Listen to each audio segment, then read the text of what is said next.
You're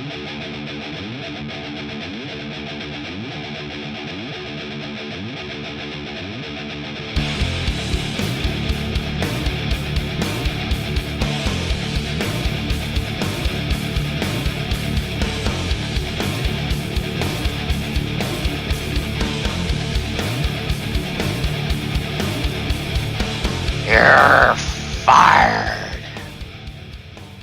Ladies and gentlemen, welcome to the podcast where Lana is the best, Lana number one. It's Lost in the Midcard. Welcome back.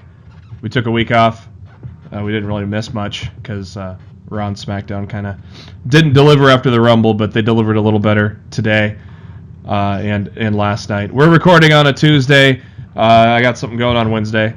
But you're still hearing this on Thursday, so it's really no different than for you, except we won't be talking NXT. I mean, we could maybe act like we watched it if we looked at the spoilers, but yeah, we won't cover NXT this week. Oh, we will cover Impact Wrestling for the first time in a long time, so... What? That'll be, yeah, exactly. New world champion. Hello.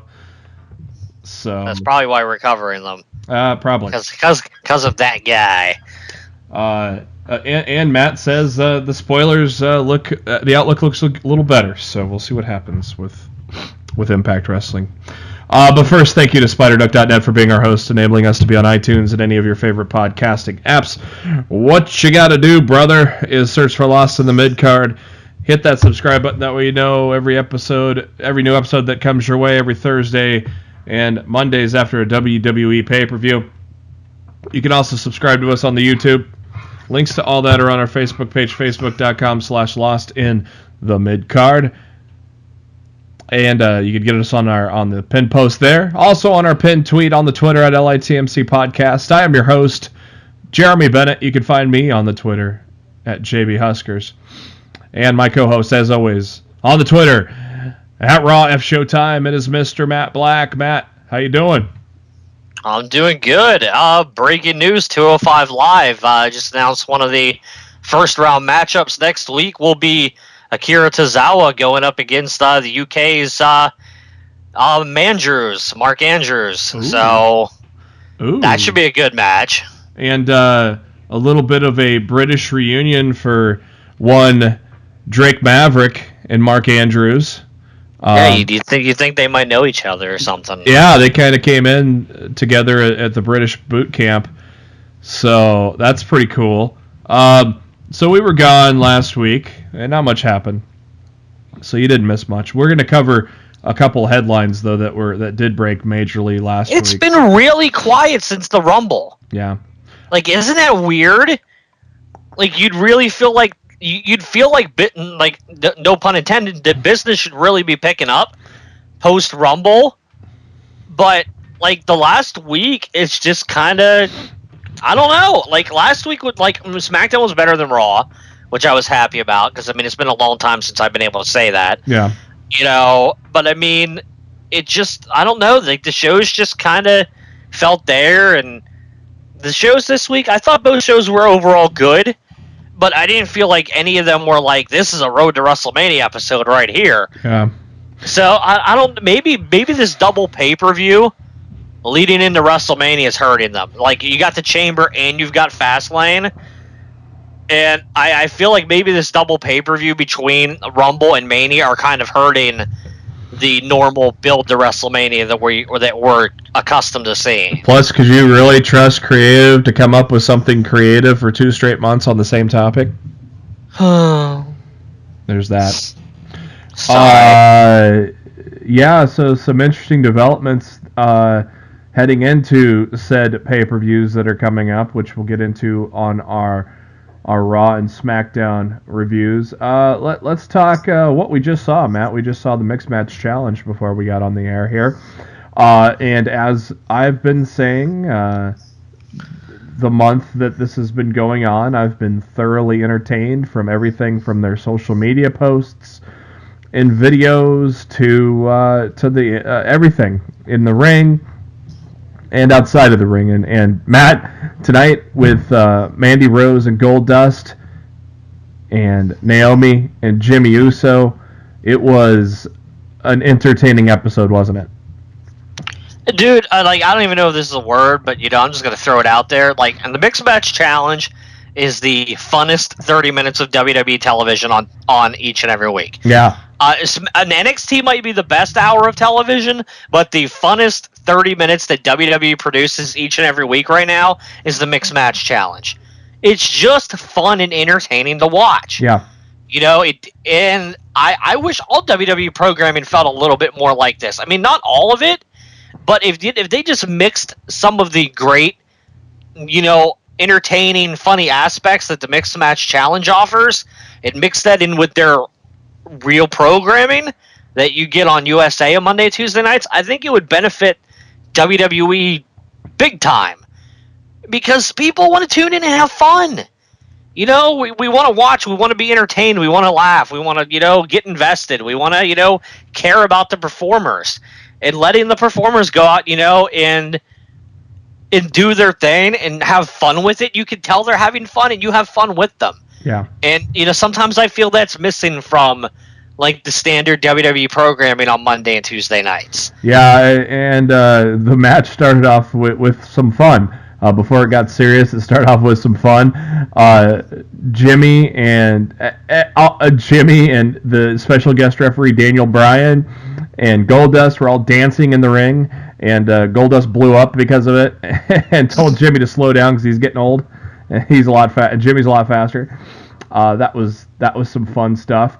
And then it was who loves their partner the most, as Goldust would kiss Mandy Rose's hand, and then Jimmy would do the same to his wife, and then Goldust would give Mandy a hug, and Jimmy would do the same. Jay, hold on, playa. Wait a minute. Wait a minute. Jimmy would do the same to his wife, and then Jimmy goes, "Hey, I'll do you one better," and he makes out with Naomi, and Goldust was getting ready to do it, and Dirty Jimmy, he schoolboy rolled up Goldust before he could get the smooch from Mandy Rose to try to get a cheap victory. That bastard. I love how Daniel Bryan sold the roll up. Yeah, Daniel Bryan's like, no. Which I loved that spot. Like, the main reason I loved the spot was because Bryan was like, "No, dude, that was a dick move. Yeah. I ain't counting that roll up, man." Goldust was about to get his kiss on, and you're like, "No, that's not cool." You're cock blocking Goldust. I ain't counting you for the 3 on that one, man. That was some great stuff. And then it started. We started to get it on, and some good action in the ring with all 4 competitors. They started to get it on, and a couple of good near falls. I love the double scoop slams that Goldust trademarks there. Him and Mandy did a pretty sweet double scoop slam towards the end of the match, but then Goldust then punches Jimmy when he was going for the suicide dive. Get back in the ring, and Jimmy hit a super kick on Goldie, and Naomi nailed the rear view on Goldie, and that led to a frog splash, and Jimmy and Naomi moving on. To nobody's surprise, I figured the married couples are probably going to move on. But they gotta start letting SmackDown win some matches. I think Raw's won every single match until tonight. They did, yeah. So, I felt like it was a guaranteed loss, but I was still, pulling for Mandy and Goldie to, get the W. Yeah, for being a team that was pulled together last minute due to the tailbone injury to Alicia Fox, Mandy and Goldust clicked right away, and hopefully they do something down the road with these guys. I think these guys did great together. So. Hopefully something down the road. I thought Mandy and Naomi worked really well in the ring together too. They did. For 2 people that I don't think have ever actually wrestled each other before. I don't think they've ever had the chance to cross paths at any point. No, I don't think so. No. Yeah, I was pretty impressed with how well they gelled tonight. So yeah, that ended the match. That wasn't ending the night though, because before we close it out, Rusev and Lana come out on stage, and Rusev tells Jim Uso and Naomi that they're not the best married couple around here. We are. We won't hug or sing songs next week because Lana is the best. Lana number 1. That song was so great, wasn't it, Matt?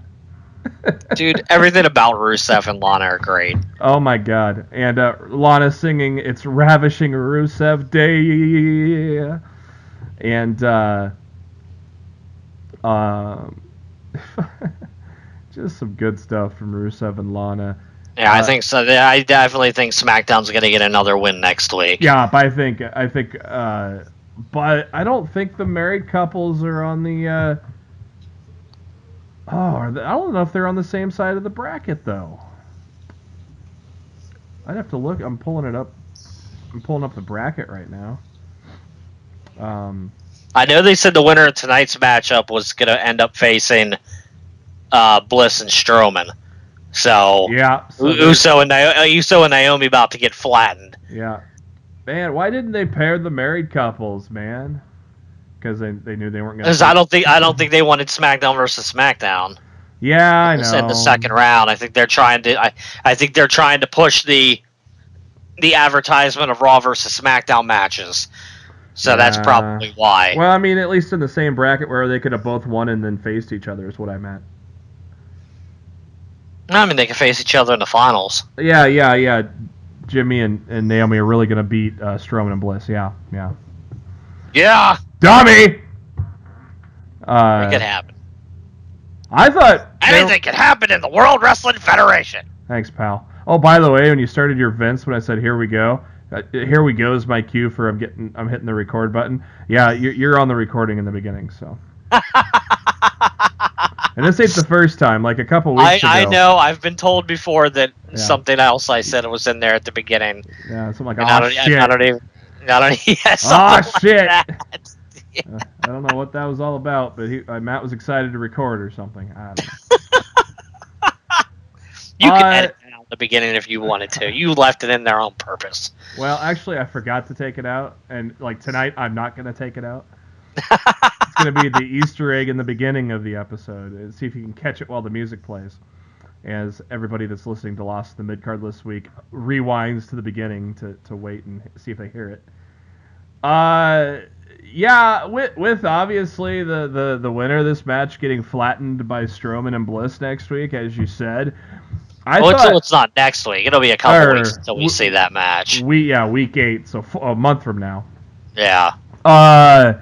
I thought just because of how well Goldust and Rose were together, I thought maybe they'd have an upset victory. There's no chance in hell Goldust and Fox were going to beat the married couple. I thought there was an outside chance tonight, and that was what kind of made it fun to watch too, because there was some near falls, and I thought legitimately that Goldust and Rose could win this one tonight because, well, I mean, whoever wins is going to lose next week anyway, or the next round anyway. So I'll vote to push them back in the tournament at the end.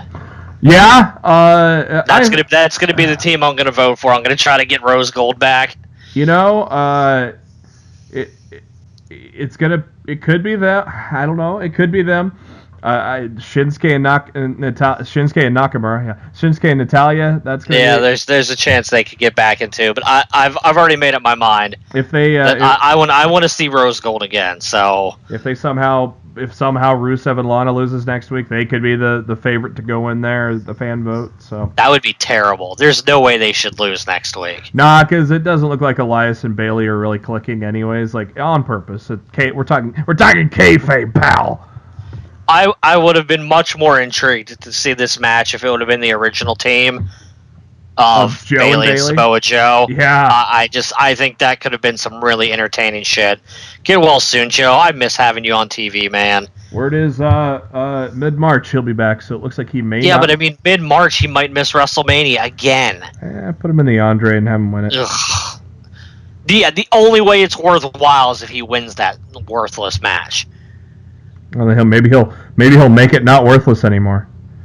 Well, I mean, wouldn't that be nice? So, we're gonna get the first annual Fabulous Bola Memorial Battle Royal at WrestleMania, right? Yep, because we're lining up them first and knocking them down. Yeah, I feel like that's gonna happen because they're gonna want to get all the women on the show, and there's gonna be a lot of women that they're just not gonna be able to fit on this show. Because I mean, at this point, I see like 4 women's matches already on the show. You got the rumored Rousey mixed tag with fucking Stephanie and Hunter. You've got Charlotte defending her title. You have a Bliss defending her title, and you have a potential look to be like they're going to be setting up Bayley versus Sasha in a match. So I mean, right there, you have 4 women's matches on the show already, and then there's no room for anybody else. So I mean, if you're going to want to do something with the rest of the roster, you're going to have to do a battle royal. I got a weird feeling that that Raw Women's titles going triple threat with Sasha, Alexa, and Asuka. That's not. I'll tell you what I'm hearing, but I don't like it. I'm hearing Bliss is going to come out of the chamber with the winner. I'm hearing as of now, and I'm hoping this will change, or I'm hoping it's just not accurate. But I'm hearing as of right now, the plan for WrestleMania is Charlotte versus Asuka and Bliss versus Nia Jax. That's what I'm hearing as far as the 2 title matches. Didn't somebody or Asuka slip up on Raw last night to mention who they were facing? I didn't hear that. Oh. Well, and who would team with Rousey? Angle? I've heard Angle. I've heard Rock if they can get him, and I've heard Braun Strowman are the top 3 picks at the moment. Hey, I'll take Strowman so he doesn't have to face The Miz. Well, the thing is, they're saying Strowman can play off what happened at Survivor Series with Triple H. Yeah. So, I mean, they could do that, but I'd rather have them pay off the damn what happened with Kurt and Triple H. You know, it should be, if anything, it should be Kurt and Ronda. Yeah. And who knows what's going to happen with Jason Jordan now? Dude just had neck surgery today. Like, I don't think you should have neck surgery and should be back in the ring in time for WrestleMania. I don't care if it's minor or not. Yeah. Like, I don't think that dude should be back in time for WrestleMania. They need to let him off and let him heal. So, I mean, like, the entire WrestleMania card's kind of like lots of question marks right now. Like, a lot of things that could happen. And like, besides the top 2 matches, like I feel like the field's wide open for, anything to change going forward. We don't even know if Taker's ready to go. Yeah. And if Taker's not ready to go, they could easily slot John Jack into that match with Ronda. And it could be Rousey and Cena against Triple H and Stephanie. I mean, it's if Joe's back, up in the air right now. If Taker can't go and Joe's back enough, we could have him choke out Cena. I guess they could do Joe and Cena. I wouldn't mind that. If he's if Joe's not back until mid-March, he could probably still slap a choke on Cena early March and set that up. See, here's the thing. I feel we will know if Undertaker's back the night after Elimination Chamber. Yeah. Because I feel John Cena will be in the ring pouting on the mic. Yep. I don't know how I'm going to find a way to WrestleMania, Jack. When? How am I ever going to get on the show? And then, gong, and Taker comes out and, and they set up the match there.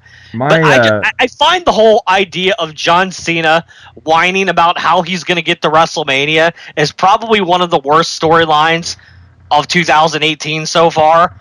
And, it could even end up being a marquee at the end of the year for one of the worst moments of the year. Mm-hmm. Like, don't tell me for 1 second that WWE is not going to have John Cena on WrestleMania. The fact that he's trying to get there is one of the most ludicrous storylines like they've done in a long time. It's just so freaking ridiculous. Yeah, I don't know. My gut just says right now that Sasha comes out the champ. I wish that would happen because I would love to see them her rematch with Asuka, but I think all signs are leading to Sasha versus Bayley. Like they've been teasing this for like 8 to 10 months at this point. Yeah, and I think Bliss goes full heel either at the Chamber or the night after. And I think it's going to be Sasha goes full heel. Yeah, who'd I say? Bliss? Yeah. Yeah, no, I meant Sasha goes full heel either at the Chamber or the night after, and it sets up her versus Bayley at WrestleMania. So, yeah, I feel like that match is destined to happen right now. Yeah, I don't know. It's interesting. And that's not a bad thing that we can't tell the whole card right now. I mean, No, I actually like that. I like the fact that we can debate on what we're going to see 2 months from now instead of everything being slotted into place already. Lots of question marks in play. That's not a bad thing. And when you come to think about it, after you take a break from the Rumble a little bit, it does make sense that why would you have Rousey face the champion at WrestleMania when she's done nothing in the ring?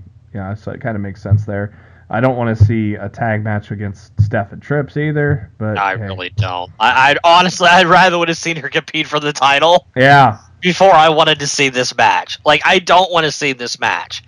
Like, it doesn't make any sense from the grand scheme of things how they're going to put together the fact that there should be this kind of heat that Rousey's going to want to fight Triple H and Stephanie McMahon. It's so stupid. But it's WWE, and sometimes you just have to shrug your shoulders and go with it. And this is one of those times. I rather would have seen her compete for the title, or they could have had Charlotte drop the title before Mania. True.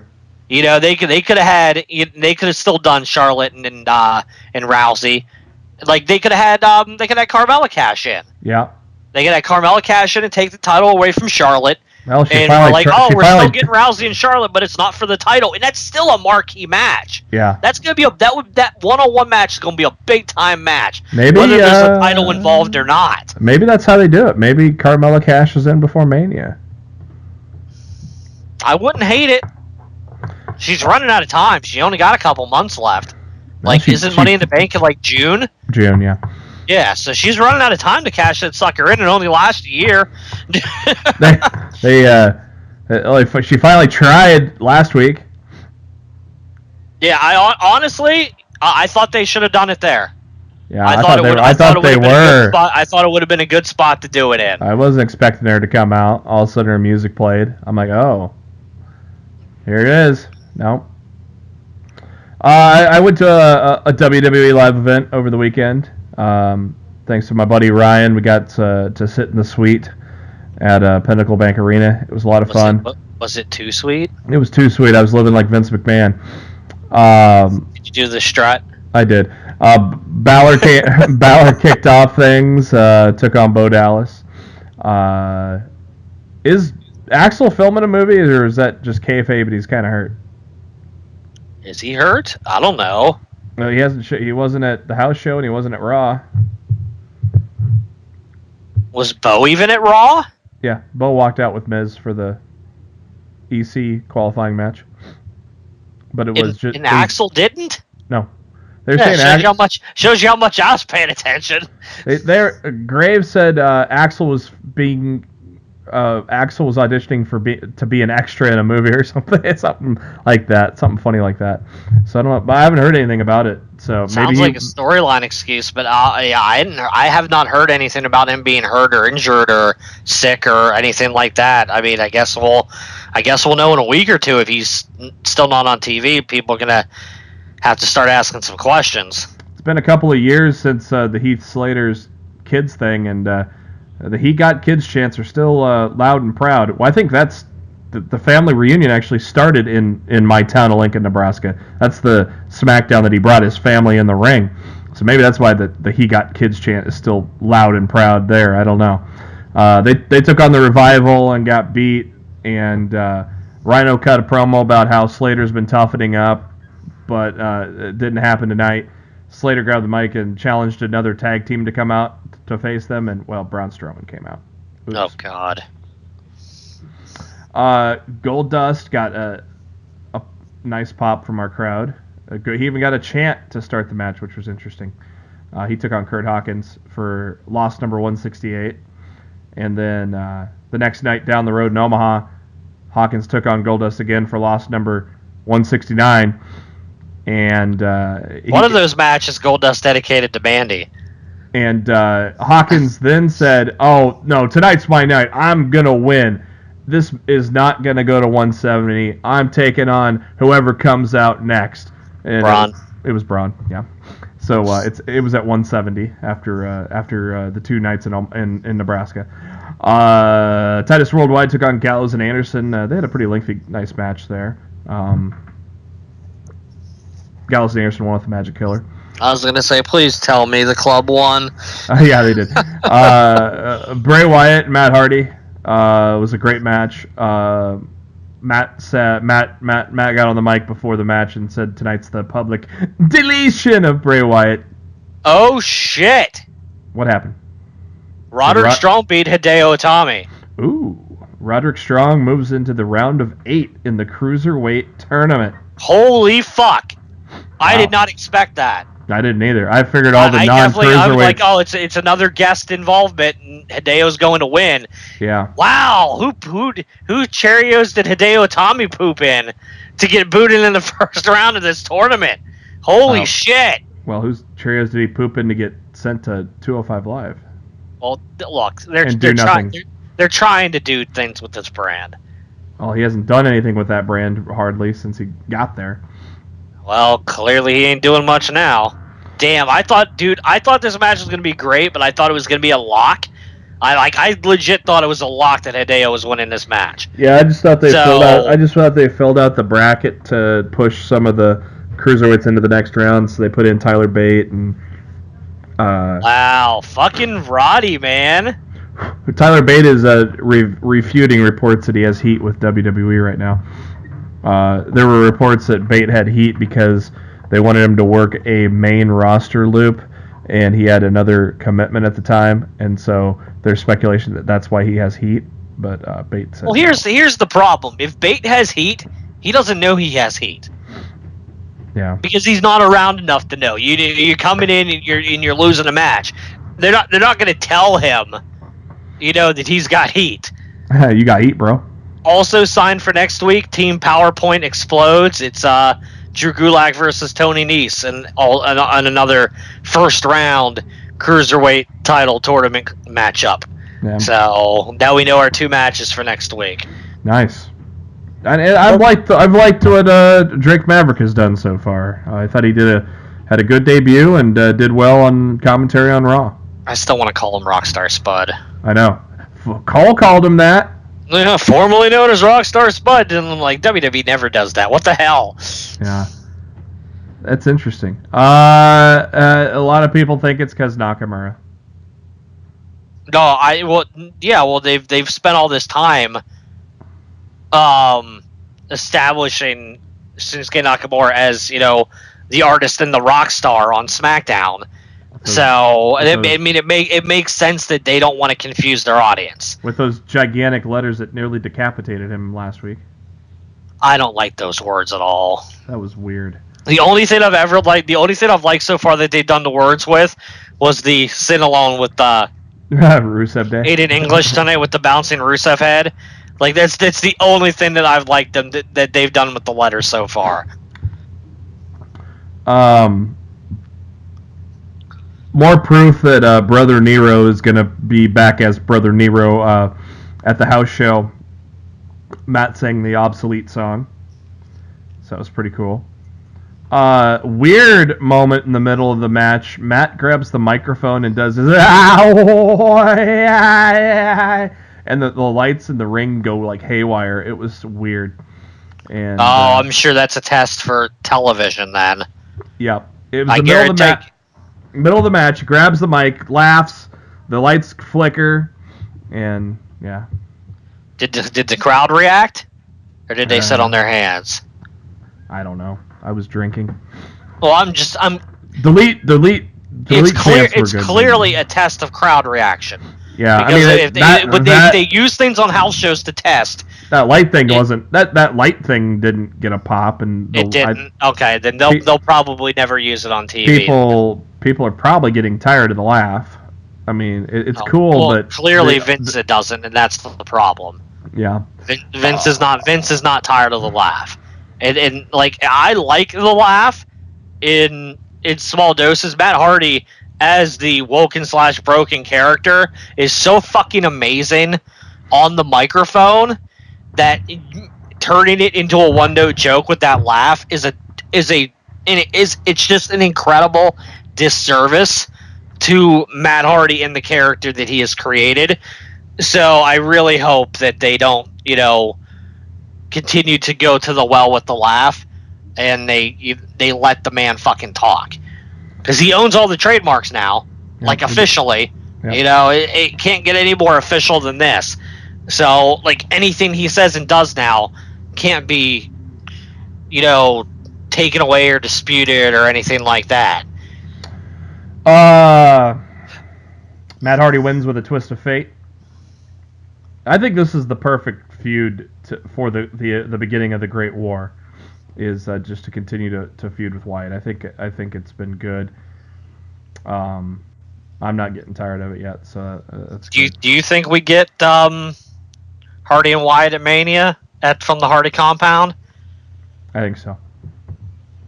Like, because I haven't been able to decide if they're going to do that at Mania or if they're going to do it at the Elimination Chamber. Now that they brought Jeremy Borash over, I think that's I feel like it's guaranteed to happen now. I know Triple H is saying they didn't bring him over for that. They brought him over for NXT, but he's going to be involved in the... I was going to say, it doesn't mean the man can't multitask.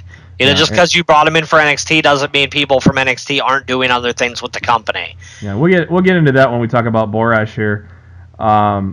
That's one of the major stories from last week that broke when we were off, and so we'll talk about that once we get there. After intermission, Jack Gallagher, Cedric Alexander, a typical cruiserweight match. The crowd didn't care, and then the action was a good match, so then the crowd got into it. So a typical cruiserweight reaction. Alexander winning with a lumbar check there.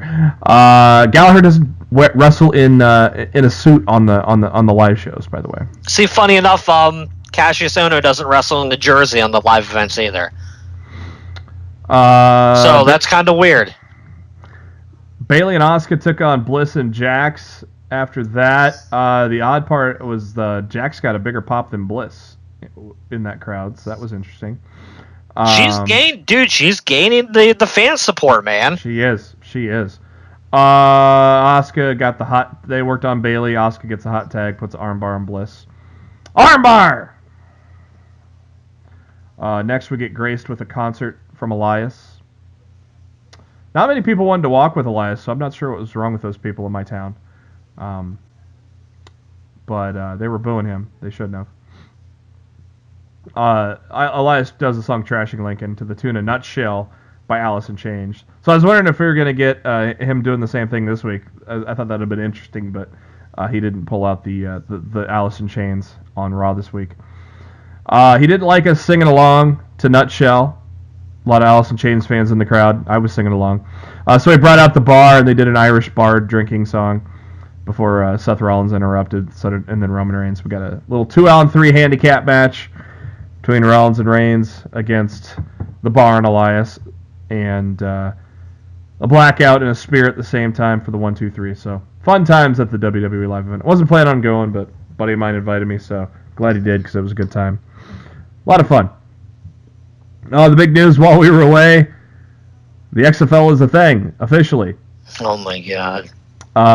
25, 30-minute little press conference that was streamed everywhere you could think of. Vince McMahon announced that the XFL will relaunch in 2020. It's going to be fan-centric, a lot of innovations, a shorter, faster, family-friendly, easier to understand game, as you could tell. If you follow XFL 2020 on the Twitter, they were trolling the NFL during the Super Bowl, so that was kind of funny. In the XFL, a catch is a catch, stuff like that. And they even had little cartoon shorts to go along with it that were kind of funny. 8 teams, 40-man rosters. The quality of the human being will be as important as the quality of the player. Sorry, Johnny Manziel. Fans will be able to customize how they watch the games on big screens and mobile devices. They have 2 years to get ready and showcase a better quality of play in comparison to the last time they ran the XFL. Vince said this will not affect his day-to-day control with the WWE. There will be no change to his role as chairman of the board, and there are not going to be any crossovers whatsoever with WWE talents and XFL. It's going to be completely separate. So no Jim Ross calling the games. Vince said he won't be out in front with the XFL like he was last time. He's going to hire executives that know what they're doing to handle everything. Yeah, I'll believe that when I see it. Yeah, in regards to doing this separate from the WWE, Vince said that the initial $100 million investment was too rich for the WWE, meaning the stock would tank. So that's why he created a new company.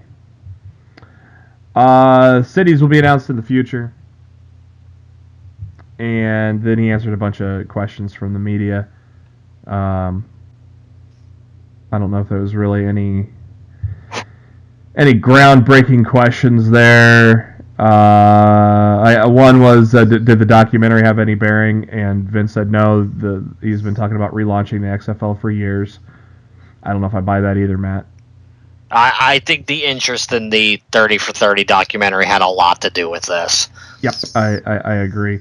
There was talk about giving the league a different name, but Vince felt there was equity in the name XFL. Failure is the only word I come up with the XFL. Shut up! One season, Vince.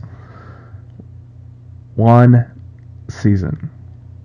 Vince was asked if they would allow the name jerseys like He Hate Me, and he doesn't know, but he was amazed that people still remember Rod Smart. I'm amazed that Vince still remembers Rod Smart, to be honest with you. They talked about the anthem and kneeling and all that bullshit, which I'm not going to get into. So there you go. I feel like the only reason this press conference happened the day that it happened was because Mike Johnson broke this news the day before. Yeah. And WWE, as in Vince McMahon, felt the need to get out in front of it and announce it himself before they were truly ready and ammoed up with answers to all the questions people were going to ask. I feel this was a premature launch announcement, but they really didn't have any other choice. Nothing about me is premature. Because Mike Johnson, beat him to the punch. Yeah, and I was actually asked to take part in the conference call for Sportskeeda. I thought that was pretty damn cool, but it looks like I wouldn't have gotten through because I don't work for ESPN or some of the big ones that did get through, like Darren Ravel of ESPN. But so I could have asked Vince a couple of questions. I was going to ask him about the innovations that they did in 2001 and if there was anything specific, which Vince probably would have said, no, pal, we don't have anything specific to tell right now. For those wondering why Ronda Rousey is not with the WWE right now, she is in Colombia finishing up a movie. Once she is done with that, which I've heard is pretty soon, she will then head to the Performance Center from there. So, and of course, we talked about the options for her,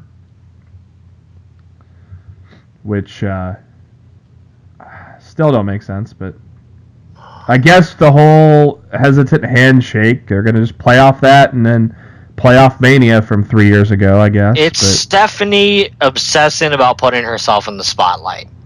Yep. And unfortunately, there is no other good explanation.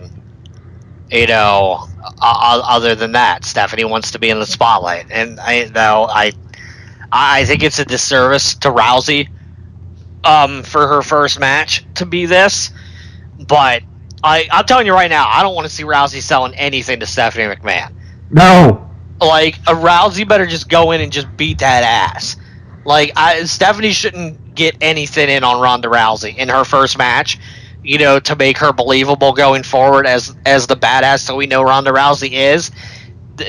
There's no fucking way that she should be taking any offense from Stephanie McMahon. I mean, no freaking way. 3 years ago, Triple H sold a judo throw by Rousey like a champ, so she wasn't even a pro wrestler then. She's a pro wrestler now. I think that's pretty fucking cool. A bombshell dropped last week that I did not see coming. I don't know about you, Matt, but long-time Impact Wrestling personality Jeremy Borash hired to the WWE. PW Insider broke this on the 30th of January. We always make that joke, last one there, turn out the lights. Yeah. I legitimately thought it would be Jeremy Borash. It's the it's the longest running segment in Lost in the Midcard this week, and who's leaving Impact Wrestling. Jeremy Borash. This is a shocking one. Jeremy Super Borash. shocking. This is not hyperbole or kayfabe. Jeremy Borash was the second person ever to sign on the dotted line to work for Impact Wrestling, with Jeff Jarrett being the first. That's how long Jeremy Borash has been there. From the beginning in 2002. He was backstage with the WWE over the weekend in Philadelphia, telling people he's just visiting friends when he was signing on the dotted line, pal. He was doing commentary voiceovers for upcoming Impact Wrestling this past, it'd be Thursday, it'd be a week, 2 weeks ago from when you're listening to this podcast. He was also filming material for Impact at House of Hardcore. So apparently those were his final duties with the company. Borash, obviously a man with many hats in Impact Wrestling. Interviewer, play-by-play announcer, video editor, video director, creative, you name it, Borash did it. Mike Johnson probably described Borash the best, especially during the Dixie Carter era, saying he was the glue that helped hold Impact together at times behind the scenes. He was the constant that always could be counted on within the company. So it's obviously a massive loss for Impact Wrestling, a major gain for the WWE. Matt, what are your thoughts about Triple H signing Jeremy Borash over to the WWE? It just shows how smart Triple H is, honestly. This is a huge signing. He's a jack of all trades. He can do everything. He'll be a great asset to NXT and whatever they use him with the Hardy stuff, because I refuse to believe that they're not going to use him with the Hardy stuff. I feel like that's going to happen. I think people call Tommy Dreamer the heart and soul of ECW. Yeah. I could argue that Jeremy Borash was the heart and soul of TNA/Impact Wrestling. Yeah. So for him to walk away now, after all this time, if that doesn't say anything about the future of that company going forward, I don't know what does. I really, really don't. I really thought he would be there till the very bitter end. And the fact that he's with the WWE now, to me, it's shocking. Yeah. But it's a fabulous signing. It's fabulous. I wonder how many times they've called over the years. That's a good question. That's a really good question. I honestly think this is definitely not a Vince McMahon hire. No, he doesn't have that Vince. He doesn't have that Vince look that Vince would want. As an interviewer or a broadcaster or whatever. Yeah, I've got information on that too, by the way. So. Oh really? Okay. Yeah, I honestly think we're gonna get a WrestleMania match that starts at the Wyatt compound and ends at the Hardy compound. But Borash would all at the Hardy compound. I don't want to see the Wyatt compound. Well, it did burn to the ground though, didn't it? Yeah, that compound. Borash is only 43, so he's going to be with the WWE for a long time, I think. Oddly enough, before that he was with WCW for a few years. Yep. Mike Johnson, PW Insider, says the Jeremy Borash hire was a Triple H call. According to numerous sources, he'll be working in the developmental and NXT system going forward. It does not appear he was brought on board to take part in the Hardy storyline, but there's always a chance that he could be tapped on to work on that storyline. No word on when he officially starts, but a lot of people think the NXT tapings, which just had occurred last week in Atlanta, Georgia. No word if he'll appear on screen. I think he will eventually. He has to. He's too good not to. I think I don't know if I DM'd you this or just said it. I don't know if I said it publicly. I think he might replace Percy Watson, but Percy's gotten a little better. It's kind of like Saxton. It took a while for Saxton to get going. Percy's kind of getting going himself. I didn't see him at TakeOver without Nigel. I didn't see him really falter too much. I think he's getting there, but then you always kind of wonder, is he going to replace Percy now? I don't know. Well, I think if Borash would have been with the company a few weeks ago, he would have been calling TakeOver with Morrow and Percy. I don't think they would have gone with that 2-man booth if Borash would have been with the company at the time. I also think it's the time if they want to bring Nigel up full time to the main roster in terms of commentary, or if they launch that UK show and they need Nigel over there for full-time commentary, JB could easily slide into Nigel's role at the NXT broadcast booth going forward. I wonder if how long they keep Graves on both shows. They should just keep him on both shows. I don't think he's going anywhere. No, I'm just wondering, are they I don't think he's going anywhere in terms of leaving a show. I think he's that fucking good. Yeah, he's there to stay, and Booker T can suck it. Oh my God, the New Day was fueling the fire too. Oh my God, dude, the New Day's dude, that shit was so funny. And the fact of the matter is, if you're not, if you're not reading the internet, like, you have no idea what the hell they're talking about.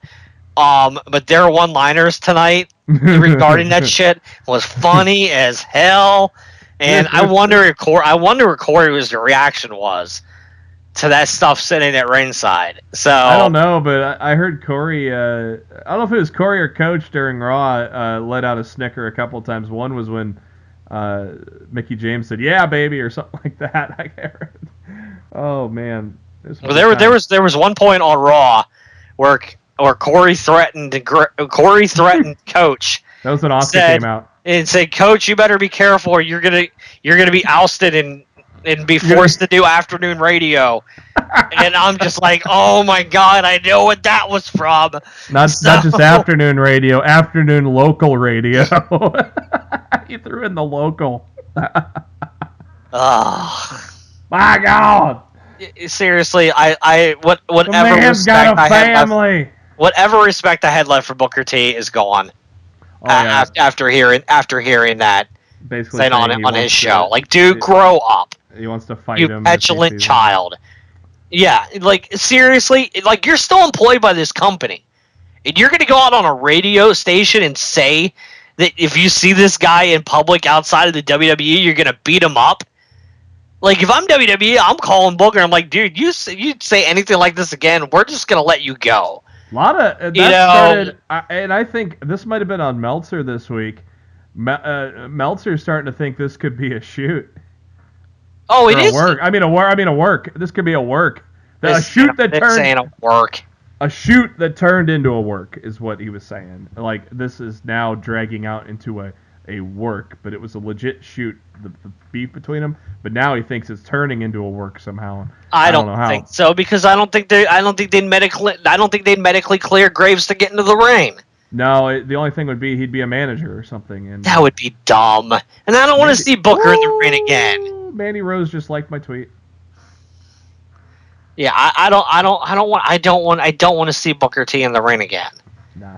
So yeah, Mandy Rose just liked my tweet. How about that? I said the pairing of Mandy. You special. I said the pairing of Mandy Rose and Goldust is perfect.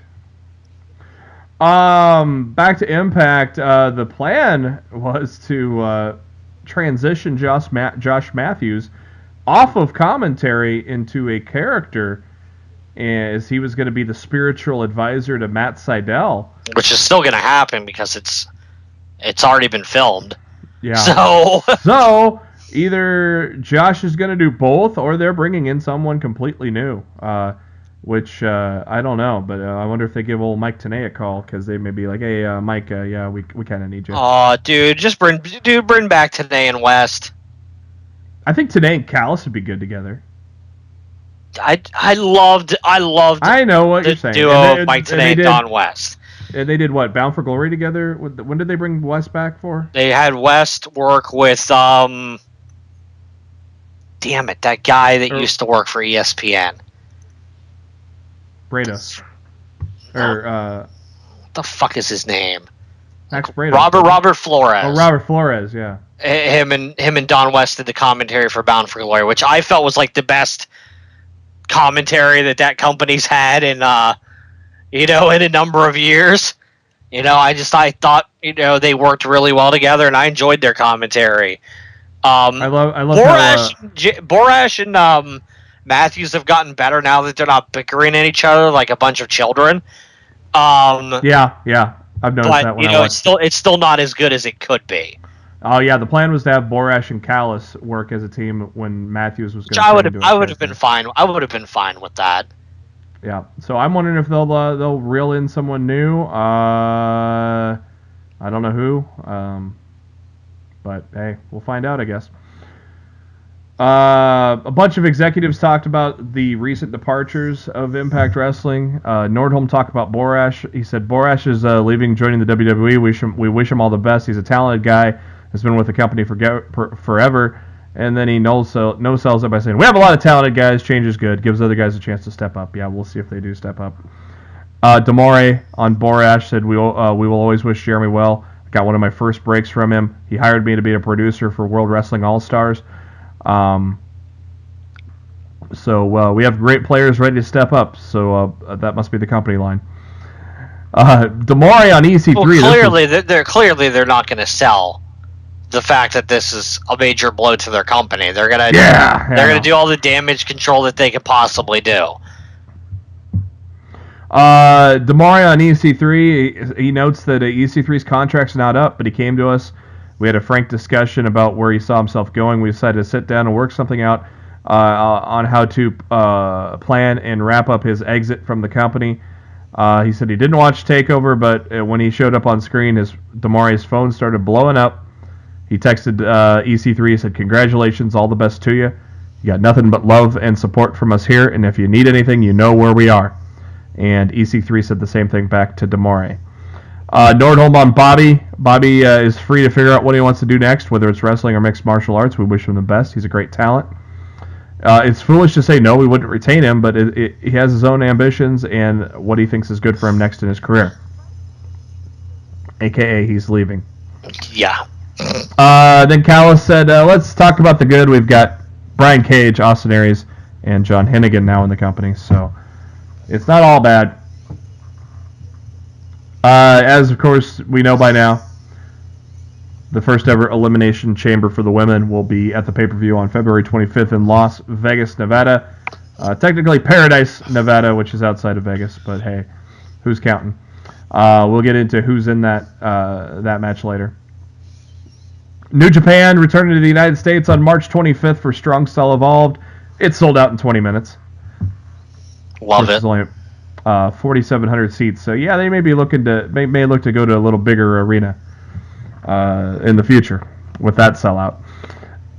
Great news for Rich Swann. All charges dismissed. So probably after a little time has passed, the WWE can reintroduce him back into the cruiserweight division. But all charges have been dismissed on Rich Swann.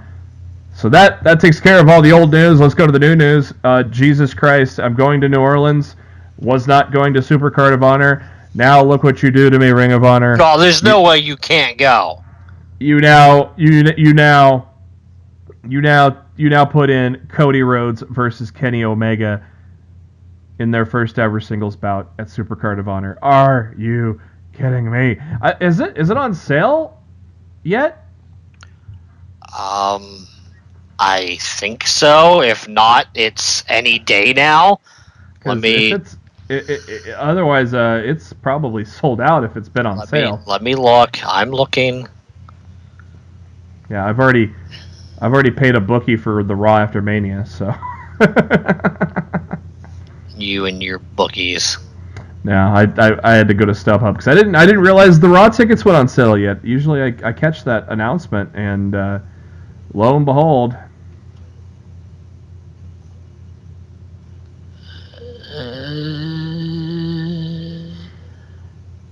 I got the Ticketmaster coming up. Oh, it's the same night as TakeOver. Yeah, it's Saturday, April 7th at 7:30 Central. I already got TakeOver tickets. So. Well, I guess you're not going. Oh, well. Yeah, already signed. Cody versus Omega, signed to compete. Kota Ibushi, Hiroshi Tanahashi, plus much more. It looks like, I was surprised they put that there and not the All-In show. What are they going to do for the All-In show then now? Rematch? Don't mean they can't do it again. Yeah, I guess. I doubt they will, though. I think they're going to want to do something fresh. But I can't blame them for Wouldn't it be funny if it was for Cody choosing to put this up for Ring of Honor choosing to capitalize on this and oh, no kidding. And do this. I can't blame them a bit. Wouldn't it be funny if it was Cody and Chris Jericho? Oh my God! I mean, it's possible. It is. And when's the announcement that Cody's going on the cruise? The buddy of mine that hooked me up with the tickets, him and his buddy are going on the cruise. That's nice. I want to go, but I mean, it looks like the ROH tickets are on sale now. Yep, I saw Ticketmaster. They were $30. Yep, yeah, I'm looking at it right now. So same night as Takeover. Yeah, that sucks for fans that they have to choose. Like that really blows. Yeah, and considering Takeover's in a 17,000 seat arena, and honestly, ROH would have been a lot smarter, to put this up against the Hall of Fame on Friday night. Yeah, because I think I might go to House of Hardcore on Friday. Yeah, that's a bummer. I think they messed up.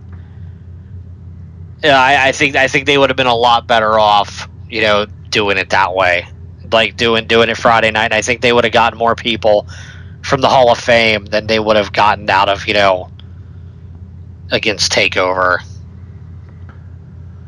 House of Hardcore is purchased through WrestleCon.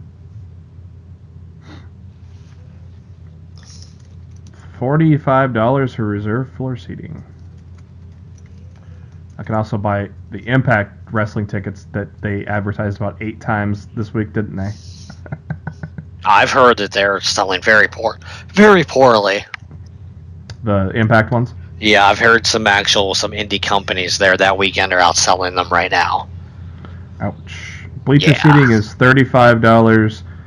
Floor seating $45 to $120. And that's about how much Impact's charging too. Ratings for Impact, the new era, as Mike Johnson called it, the new era, number 512, or something like that. Slight increase, 319,000 viewers, up from 310. Of course, they've been 3 straight weeks over 300,000 right now, when they hadn't touched 300,000 since August before that. So Impact is definitely on the upswing. We'll see if it continues with Austin Aries as champ. Raw back to its usual numbers, just a hair over 3 million. Typical drop off in the end. I just wish to say, yes, that I am very happy. Yes, that there's been large spikes in viewership in the third hour 2 weeks in a row, and that both weeks have featured main events with John Cena in them. That's all I have to say, John. You're not the ratings draw you think you are. Suck it, Captain Part-Timer. As we mentioned previously, it was announced on a couple of days ago, Matt Hardy owns All Things Broken. He is the owner of Broken Matt, Brother Nero, Broken Brilliance, Vanguard 1. January 8th, Ed Nordholm and Matt Hardy signed an agreement, hence the picture that Matt posted on Twitter. TNA had until January 28th to respond to a non-final refusal, which they didn't. So the transfer took place on January 31st. Everything is now in Matt's hands. Wonderful, yeah. It's about time. Oh, The Rocky's got a new movie out. Go figure. Skyscraper kind of looks like a Save Your Family version of Die Hard. Looks kind of cool. It definitely looks summer blockbuster-ish, doesn't it? I honestly haven't seen the trailer yet. Oh, okay. Oh, that's right. You didn't watch the Super Bowl. I did not. Just caught the end. I caught the important thing: Tom Brady losing. It's interesting. Rock's missing a leg in this movie. What? Yeah, he was like a Navy SEAL or a war hero, and ends up losing his leg, so he has a prosthetic leg. It's pretty interesting. That's weird.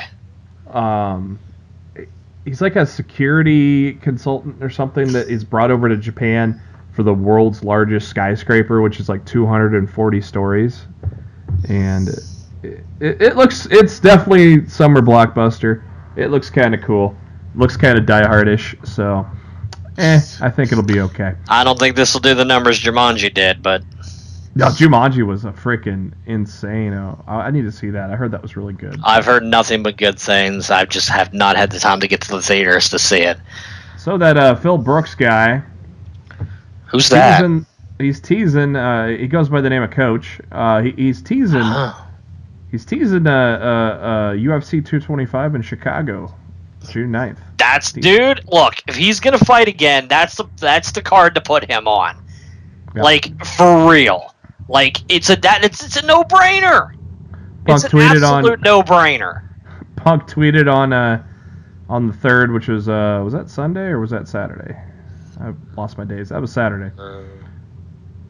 Punk tweeted on the 3rd, retweeted UFC Chi-Town. UFC arrives June 9th for our first pay-per-view in the Windy City, and Punk retweeted it with the eyeballs and the thinking emoji. So, tease. That's got to be what he's targeting.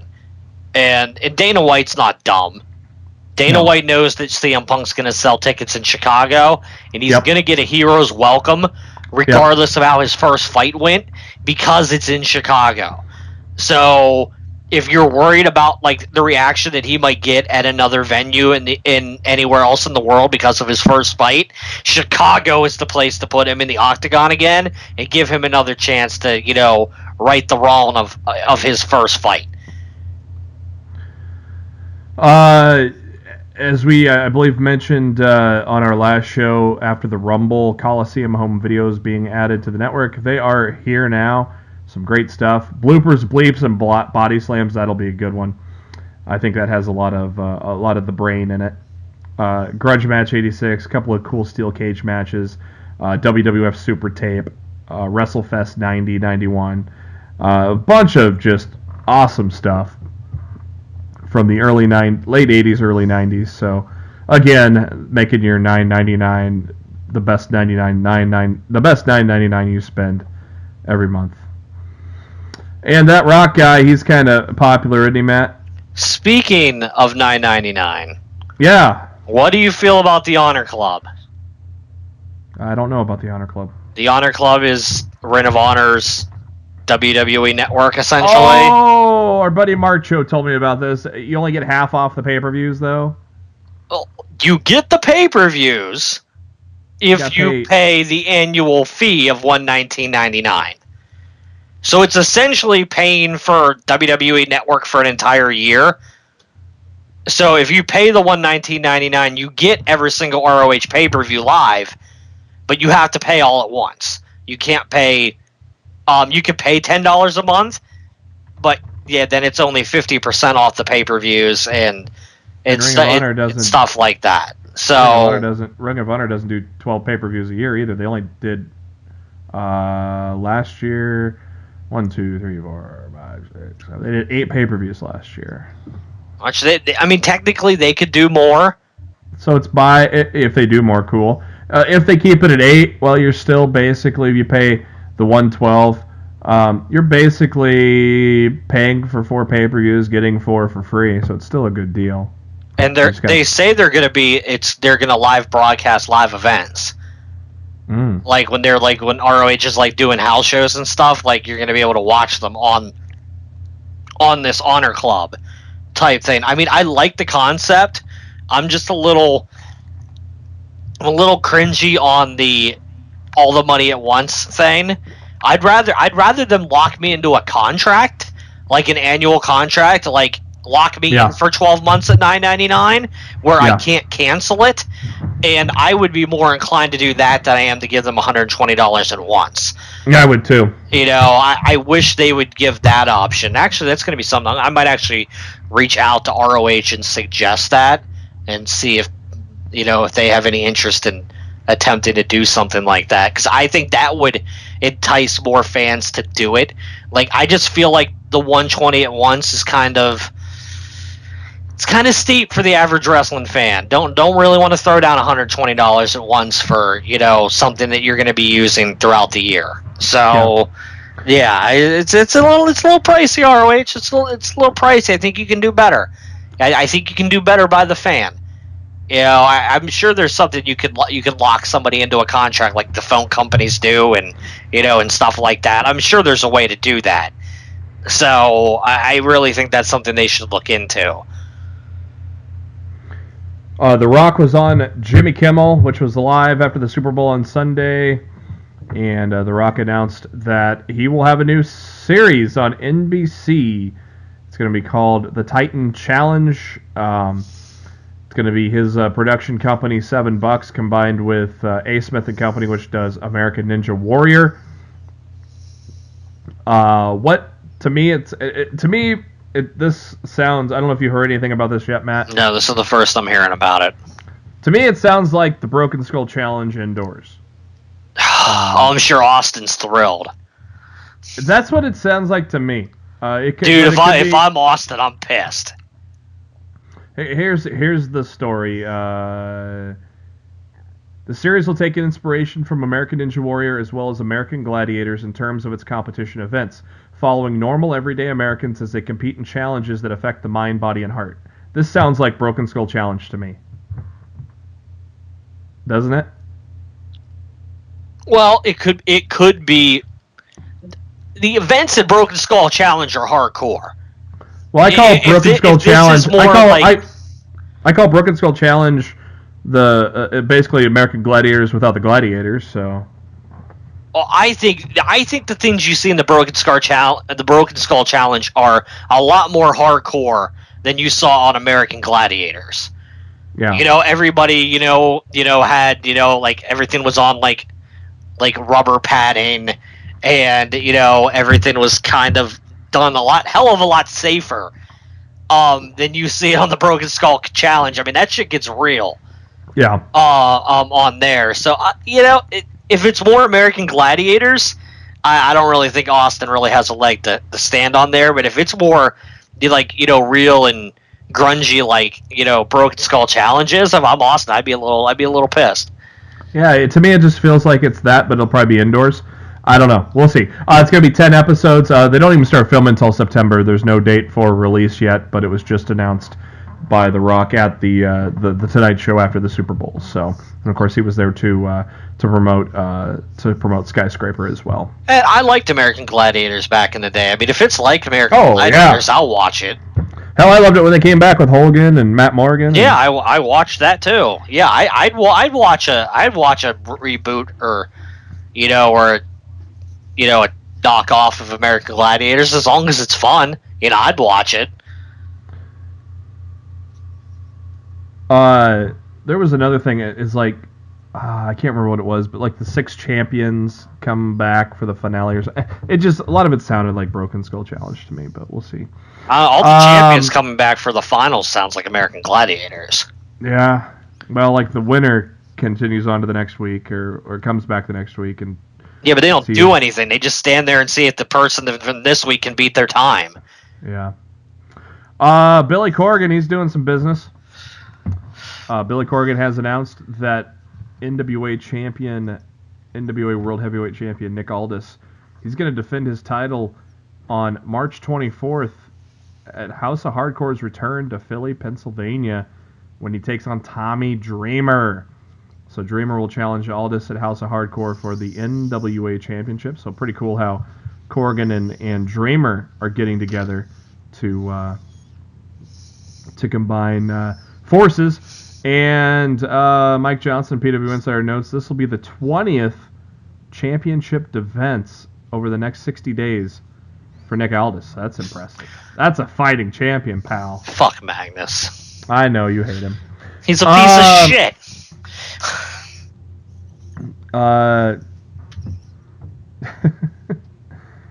Just calling him like I see him, pal. Piece of shit. So Cody Rhodes went off on a guy on Twitter. Well, can't say he didn't deserve it.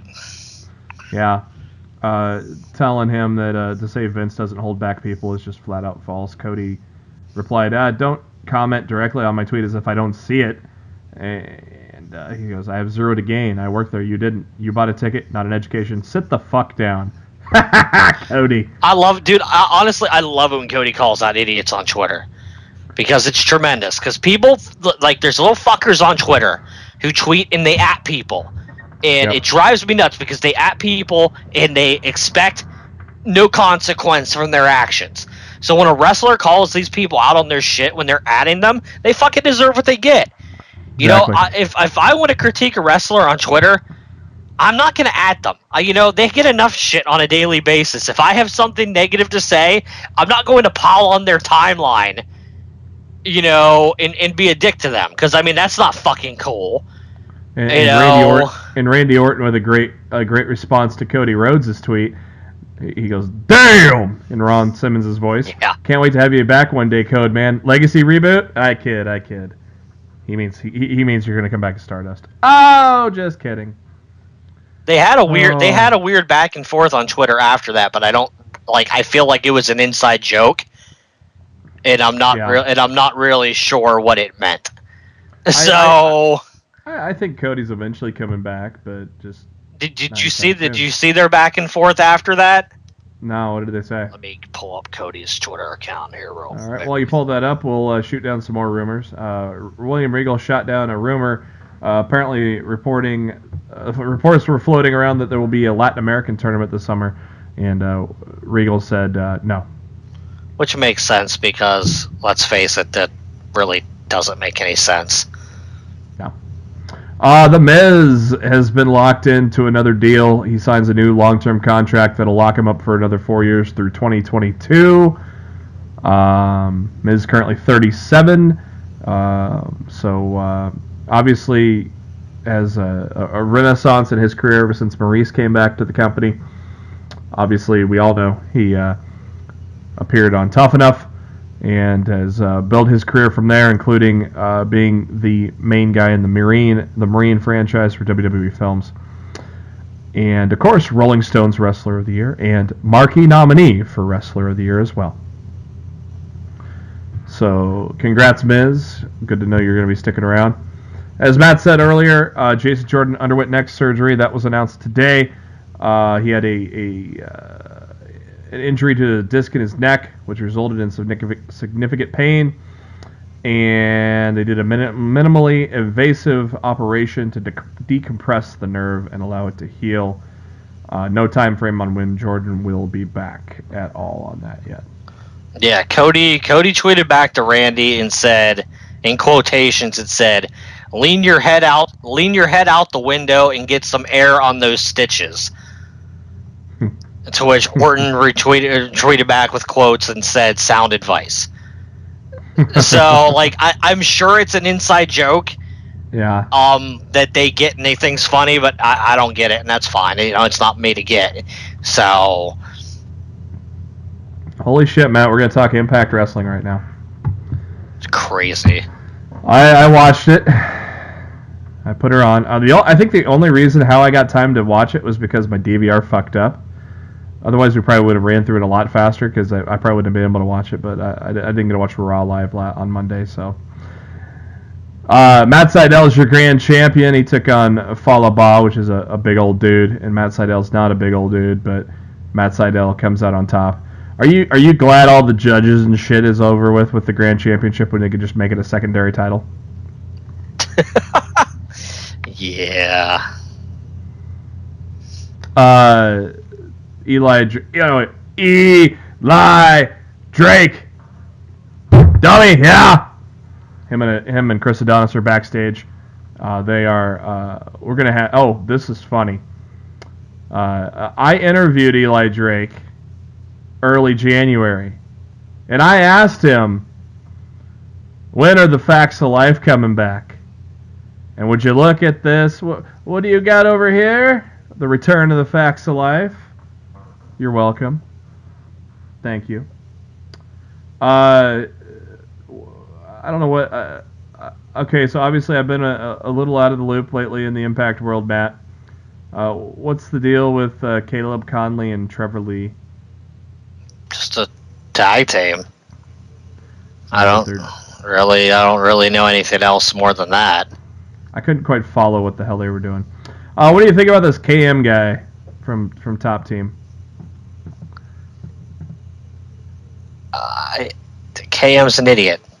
He doesn't impress me at all. No, I don't. I mean, I'm sure he's only there because he works cheap. You know, I really don't see much talent or potential in this guy to go anywhere beyond this run that he's having in TNA right now. Yeah, I am not impressed with him at all. Bobby Lashley took him down pretty good. Obviously, the story here, Bobby Lashley turned on Top Team and is now a babyface, which probably, I mean, leading up to his exit from the company. Joseph Park and is it his brother Chandler? I don't. They're Chandler Park, or yeah, I like. Yeah. Like, is it his brother or cousin, or? Some related family member. So they're kind of in an angle with Jimmy Jacobs and Congo Kong, and Jimmy Jacobs is trying to get Abyss to come out and play. Laurel Van Ness is drunk. Go figure. Bobby Lashley interviewed backstage. He said he spent months forced to make a choice between MMA and wrestling, but he's going to focus on wrestling and MMA and do whatever the hell he wants. And then ran into Eddie Edwards, who says, "What's up, big man?"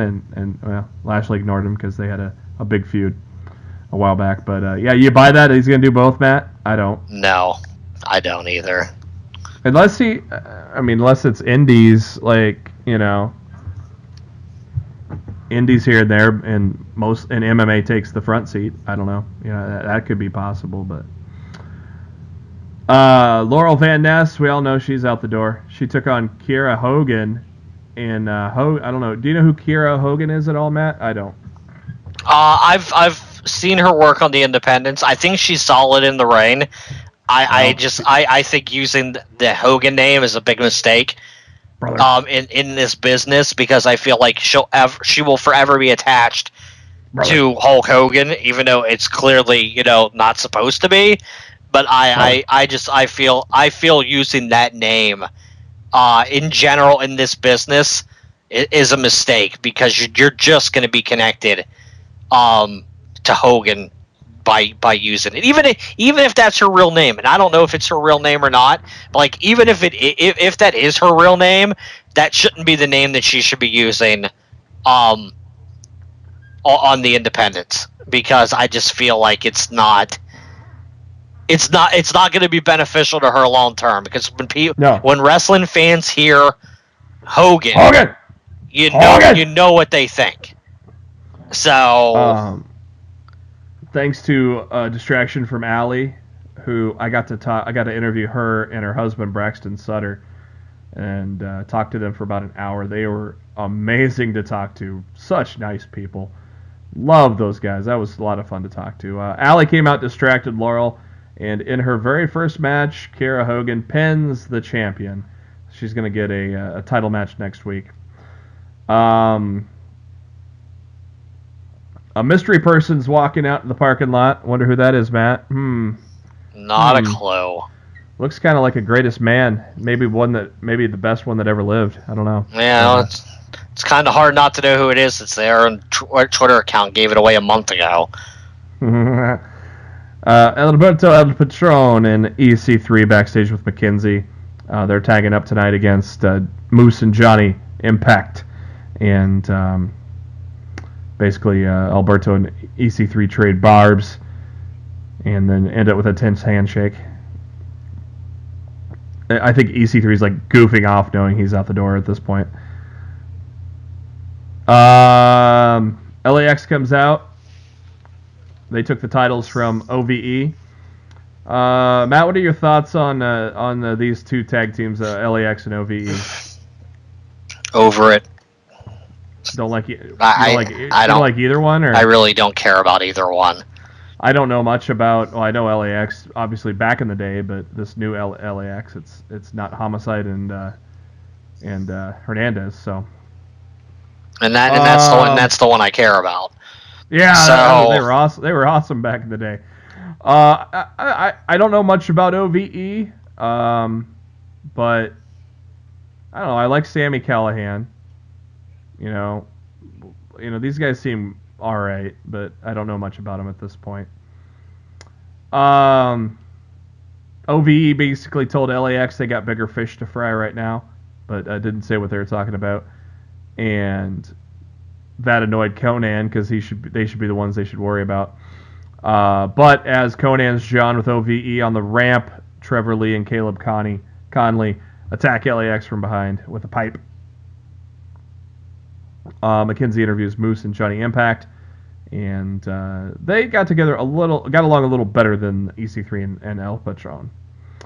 The Global Wrestling Network, because they want you to buy that, sent us a flashback of when Drew Galloway and EC3 had a great match. Then that was to the tag match. EC3, El Patron against Moose and Johnny Impact. I thought it was a pretty damn good match, considering, one guy's out the door, and the other three are going to have to lead the company. I thought all four guys worked really well together. No surprise, considering who's in the match, right, Matt? Yeah, pretty much. Chris Adonis and Eli Drake come out. It's time for the facts of Eli Drake's life. They just basically a bunch of videos to put Eli Drake over. And Eli said he's the greatest man that has ever lived. Oops. Somebody's there to listen that will disagree with you. And that guy has a banana. As Austin Aries makes his return to the company. And after Adonis, Aries challenged him for the belt. And Eli said, nope. But then Adonis clocked Austin with the belt from behind. And Drake goes, I changed my mind. Let's have a little impromptu match. In comes a referee. Drake makes the cover. Aries kicks out at 2. Drake then argues with the referee and then put Eli Drake away with the brainbuster. So your new Impact World Champion is Austin Aries. And hey, look, couldn't have beat Neville, but well, he's World Champion again, huh, Matt? In 2 minutes. Decent. I thought it was decent. Decent little Impact. I was entertained. I'm gonna stick with it for a little while. Of course, we've given it as many chances as everybody else has given it, right, Matt?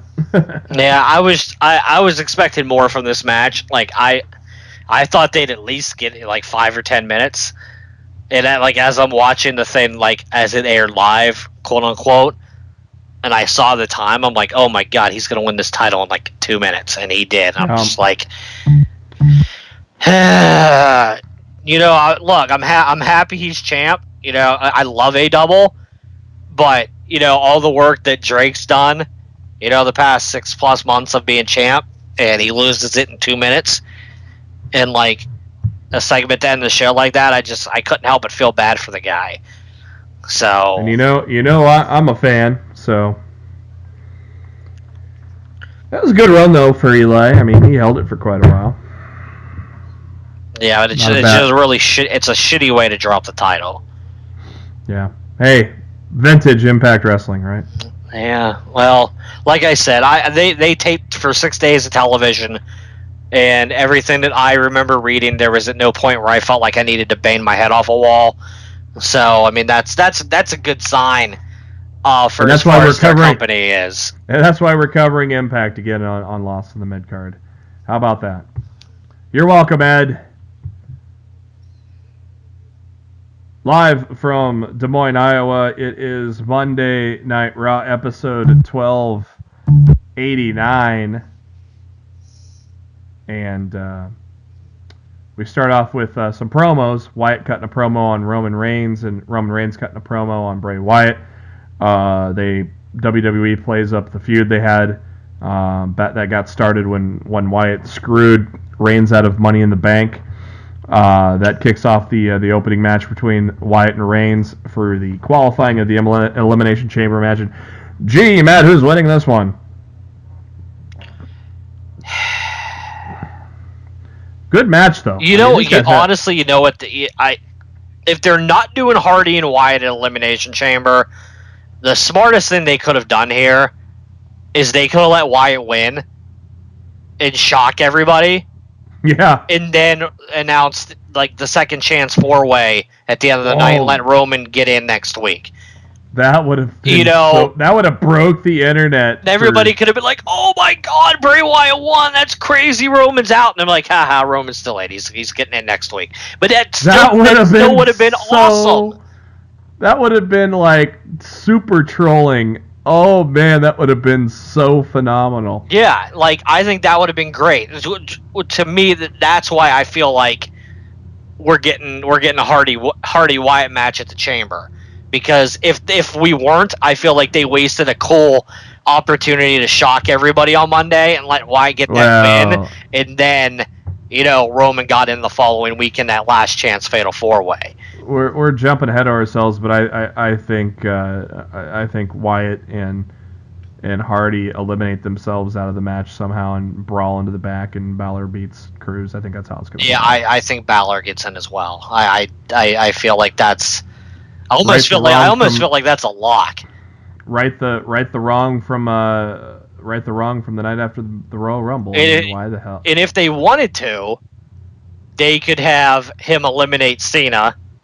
I wonder if that if Taker can't go, maybe that starts a Balor Cena feud. Well, I know. I was just gonna say they could trigger a Balor Miz feud. Yeah. In the Chamber out of this to lead into WrestleMania. They could do Balor and Miz. Yeah, because Balor could eliminate Miz, and now Balor says he has the rights to challenge for the belt. Yeah, because dude, if Balor eliminates Cena and Miz and then gets eliminated by Strowman, he's not hurt. And anybody that Strowman beats in that Chamber isn't hurt by it because it's fucking Braun Strowman. So like, I totally feel like they could do that, and they could do a really good job with Balor in the Chamber if they wanted to.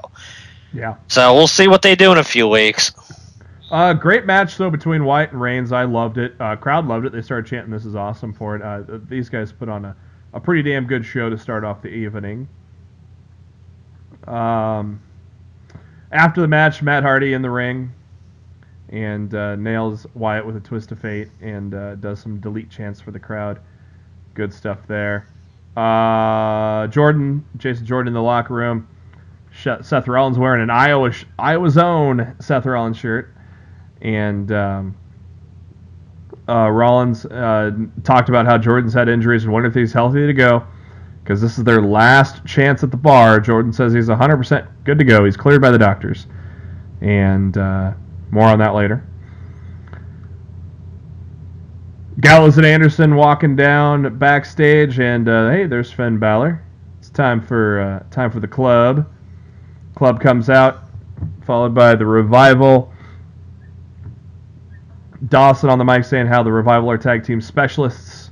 This was supposed to be a one-on-one match with Dasher Dawson against Finn, I think. And Wilder says, "How about Balor? You choose one of your club buddies, and we'll have ourselves a little tag match." And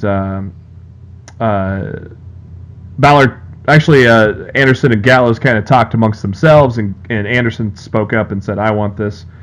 Gallows is like, "All right, broski, you got a good buddy ski." I don't think he'd say broski. I was gonna say I don't think he'd say broski either. he adds a ski to everything, though. That is true. And I watched Raw this afternoon. Matt watched it live. And Matt, you said something about Carl Anderson that exactly crossed my mind in the match. About of him being in the match. What were your about him actually being showcased finally? Yeah, I feel like since Carl Anderson has been with the WWE, they haven't allowed the WWE audience to see how good Carl Anderson is in the ring. And I mean, if you go back and watch the stuff from New Japan or the stuff he's done with ROH or other places, you would know that Carl Anderson is fucking amazing in the ring. But in WWE, but if just as a WWE fan, just what they've shown you with him, you wouldn't know Carl Anderson was amazing in the ring. So I mean, letting him shine in the ring right now and actually getting and mounting some offense and allowing people to see what he can do, I think this is awesome for Carl Anderson now and for the future in WWE. I feel he's going to get some really good opportunities out of this because I think he's going to open a lot of eyes from people who don't realize how good he is. Yeah. I mean, obviously, it's been great for Gallows and Anderson ever since they put him with Balor. It's been a kind of a lull in 2017 ever since they lost the tag titles at Mania. So,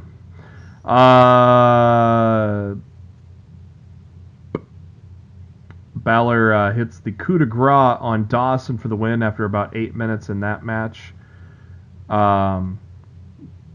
They showed Sasha Banks watching her loss to Asuka from last week on Raw. Bayley goes, "You've watched that about 20 times. Get over it." I shouldn't really say that, but Banks was mad that she came so close to beating Asuka. She now knows how to beat Asuka. Bayley asked if she had any tips, and she said, "I'm going to keep those to myself," because Bayley's facing Asuka later on. And then they mentioned the Royal Rumble, how Sasha tossed her, but hey, it's every woman for themselves. And so there you go. Interesting conversation, as Matt said, that sounds like they're maybe alluding to a WrestleMania match.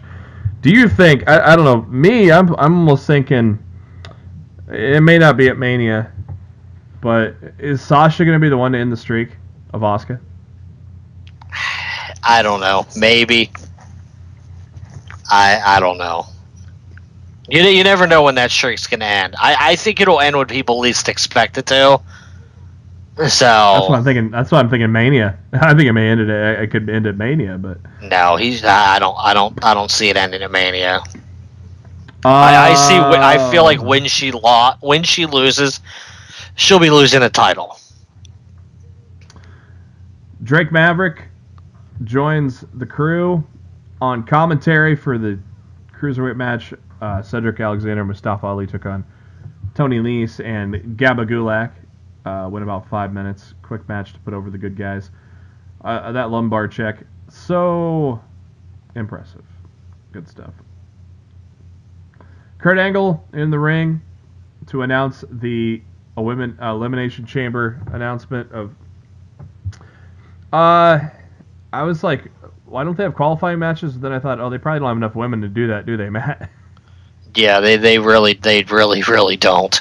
So basically, Angle announced the women. Bliss has to defend her title. Bayley, Mandy Rose, Mickie James, Sonya Deville, Sasha Banks. No Nia Jax. Why? Well, Angle tells you why. Because Nia Jax is going to face Asuka at Elimination Chamber, and if she defeats Asuka, she is added to the WrestleMania match. So I thought that was pretty cool.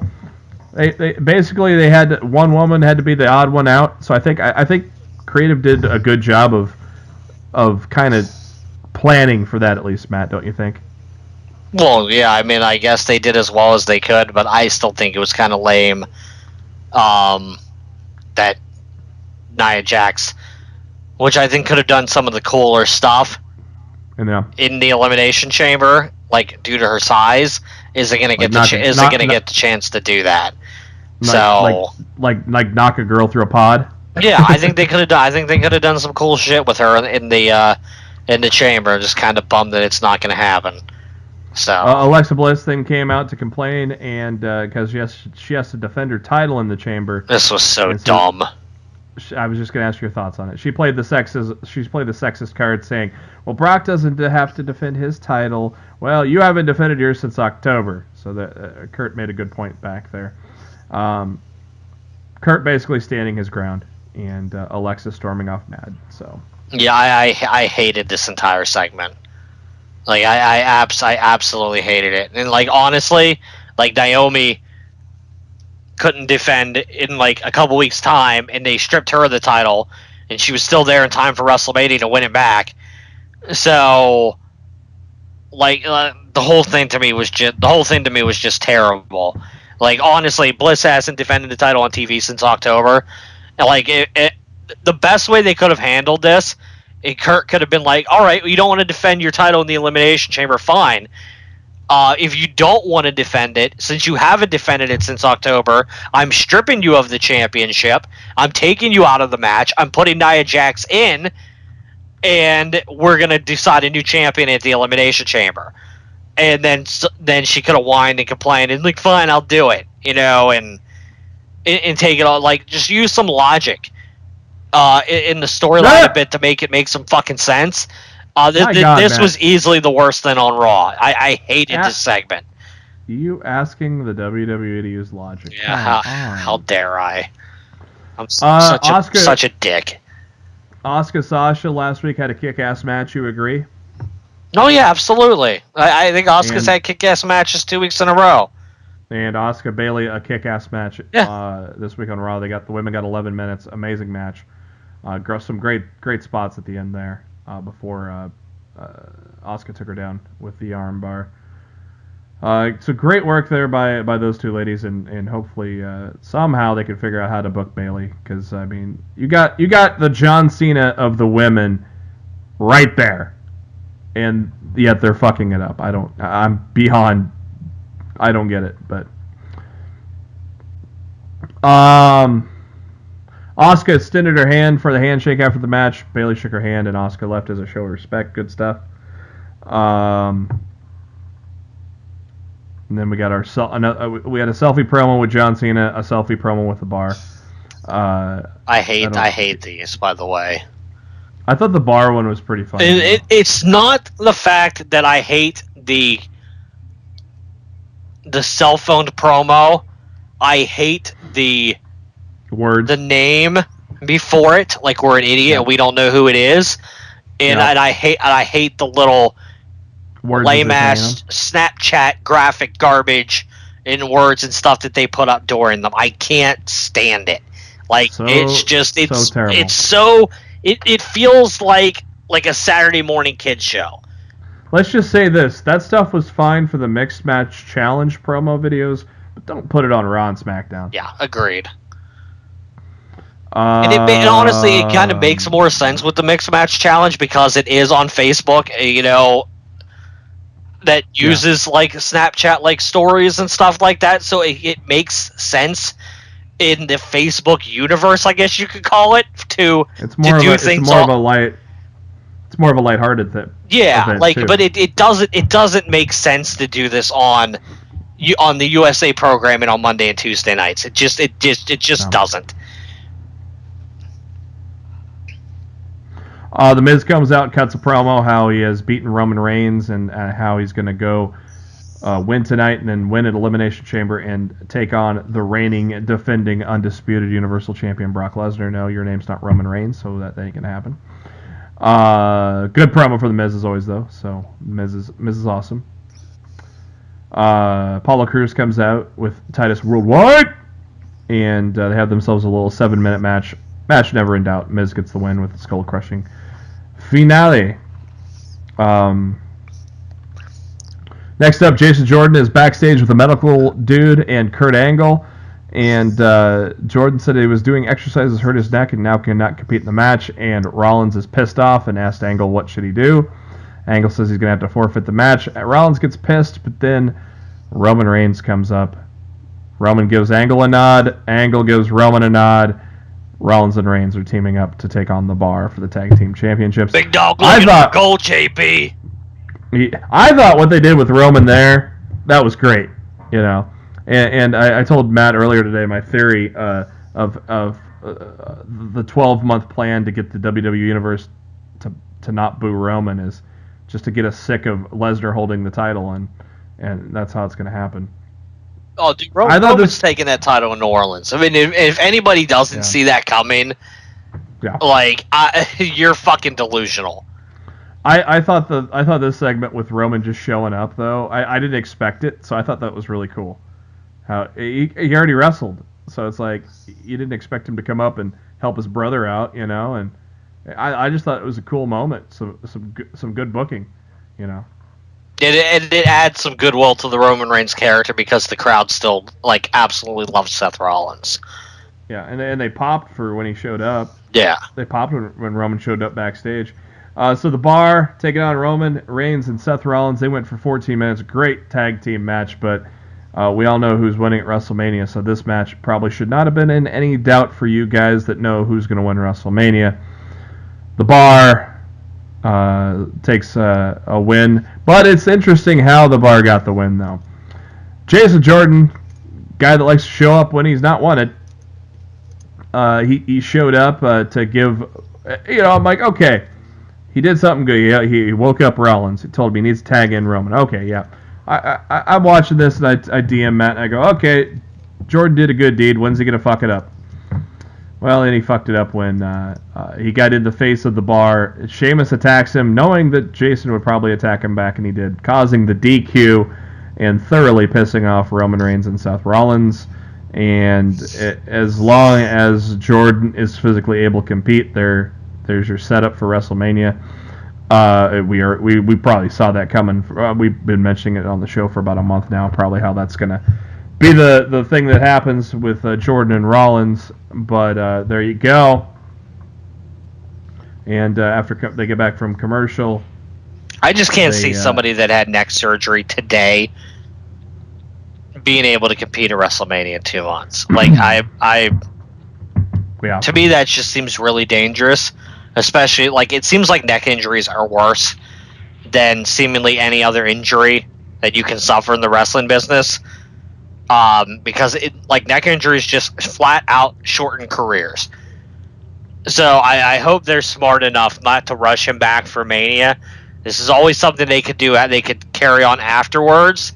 It doesn't need to be a Mania match. No, it doesn't. And I mean that you still then at that point you have to find something to do with Seth. But I mean, at the same token, it's better than rushing Jordan back into the ring and then him getting hurt worse because whatever he had did not, have that time to properly heal. Neck injuries is serious business, man. I mean, that shit is dangerous. That's worse than any other injury that you can get in this business is injuries to your neck. We've seen it. Ask Austin, Edge, and Page. Yeah, I'm just saying, we've seen how many careers it has shortened and ended. And you named 3 prime examples right there off the top of your head.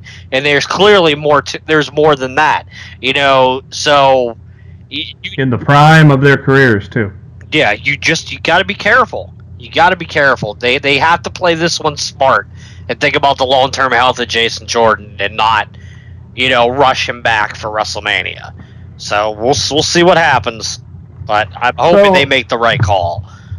What would you at this point? What would you do with Rollins? I don't know. I mean, I don't know. I really don't. Yeah, I don't know because it's hard telling. I mean, I don't know what thing they did with the neck. I don't know what they did, but again, like what you just said. I mean, there's several people that could be lined up to feud with The Miz. And who's to say we don't get a ladder match at WrestleMania for the Intercontinental title? Yeah. You could put Rollins, Balor, maybe Strowman, like just people right off the top of my head that you could do a multi-man ladder match on Raw for the Intercontinental Championship. Those matches always get the crowd hot. Ladder match at WrestleMania, throw a whole bunch of people in it. Let them go nuts. So, I could totally see, if Rollins and Jordan doesn't happen, Rollins being in a multi-man match for the Intercontinental Championship, not a bad spot to be on the show.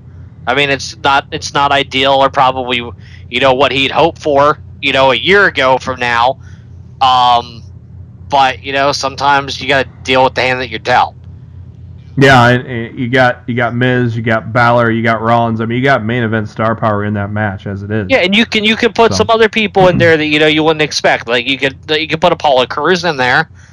I bet you Apollo Crews could do some cool shit. I mean, Apollo Crews could do some cool shit off the ladder, maybe garner some fan support. There's people on Raw they could fill that out with. They could put Elias in there. There's plenty of talent that they could fill that out with 6 to 8 guys. Just have a really fun ladder match for the title to open WrestleMania like they did in Dallas. So we'll wait and see what they do.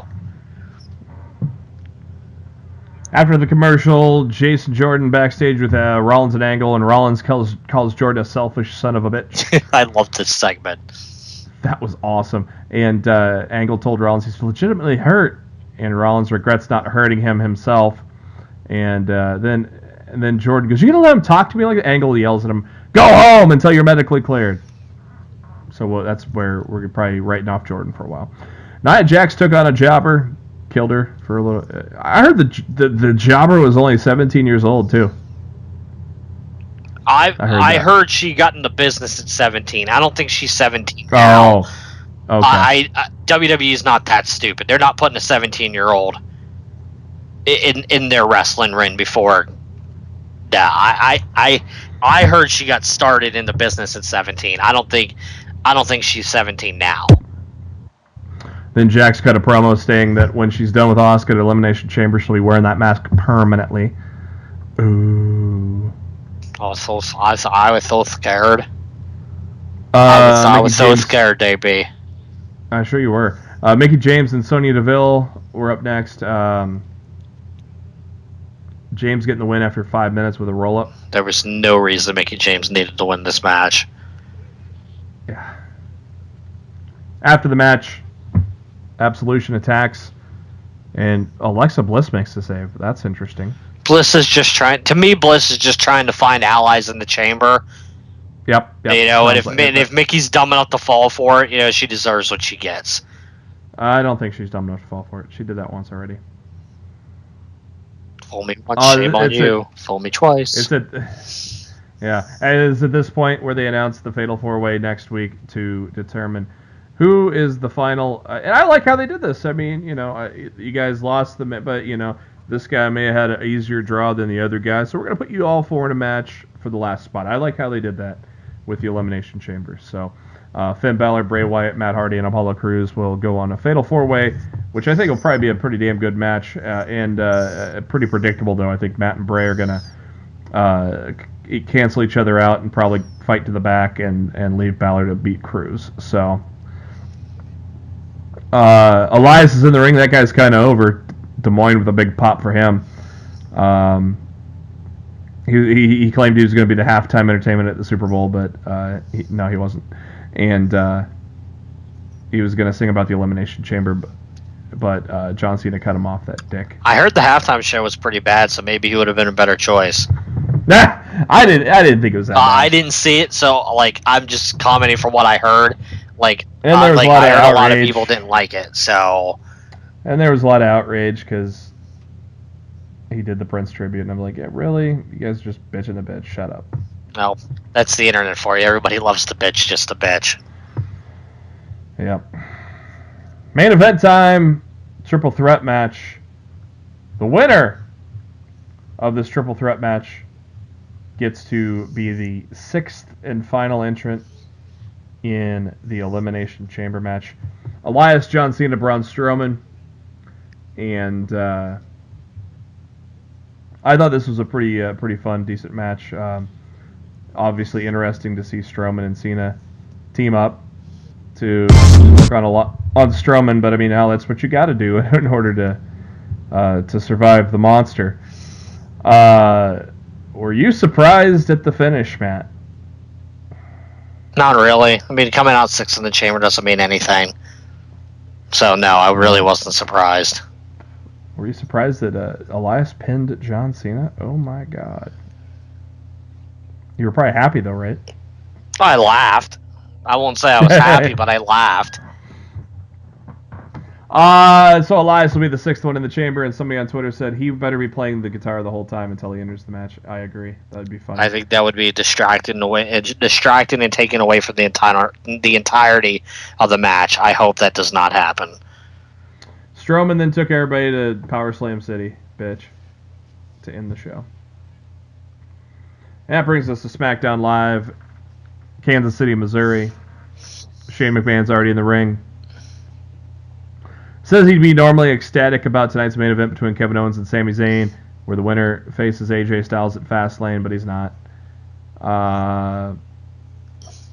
He feels that Sami and Kevin do not deserve another opportunity, but someone he respects does deserve that opportunity. Brings out Daniel Bryan, and they talk and continuously, slowly get to the point of eventually how this will probably be a WrestleMania match.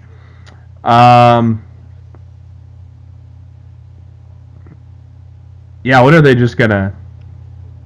When's this just gonna bust loose, man? Seems like it's only a matter of time at this rate. And if it's not, I really just feel like this is all being done for no reason. Like if we're not going to get a payoff out of it, like what was the point?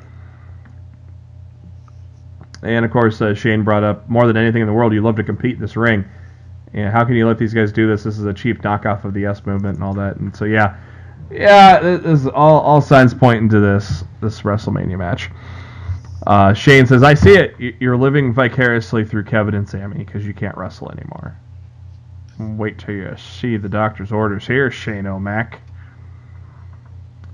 AJ Styles then comes out, says he's traveled more than 10,000 miles this year to defend the title, and he can deal with the bumps and bruises, the canceled flights. He can deal with being away from his family. He cannot deal with management obsessing over Kevin Owens and Sami Zayn. And I'm not just talking about Daniel, I'm talking about you too, Shane.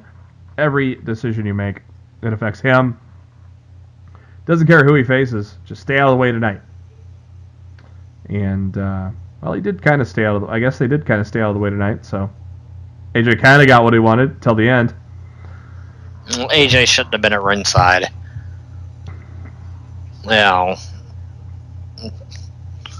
Just dumb booking. Come back from the first commercial, and AJ Styles is walking in the back and runs into Nakamura. Nakamura goes, I am going to beat you at WrestleMania. I just hope he does that same line to AJ for 2 months straight. That would be just so funny. He just pops in out of nowhere. Oh, somebody else popped in out of nowhere tonight too, didn't they? Did they? A certain Viper. Oh, nah. He was just pissed. Charlotte, he was just pissy about his top 10 placement. Yeah, that another thing we'll get into. Charlotte Flair, Liv Morgan. Thank God I didn't have to riot with 1T. Charlotte defeated Liv. I'm so glad I didn't see it. Yeah, you stepped. I did. I stepped out to get dinner. I watched the opening, and as soon as it said up next, Charlotte versus Liv Morgan, I was like, oh, I can go get dinner. Renee Young knocks on Kevin Owens' dressing room door because apparently Kevin Owens has his own dressing room. Asks if the match will affect his friendship with Sammy, and Kevin said, that's a great question, but you're asking the wrong person. Ask if Sammy can handle losing to him. Burn.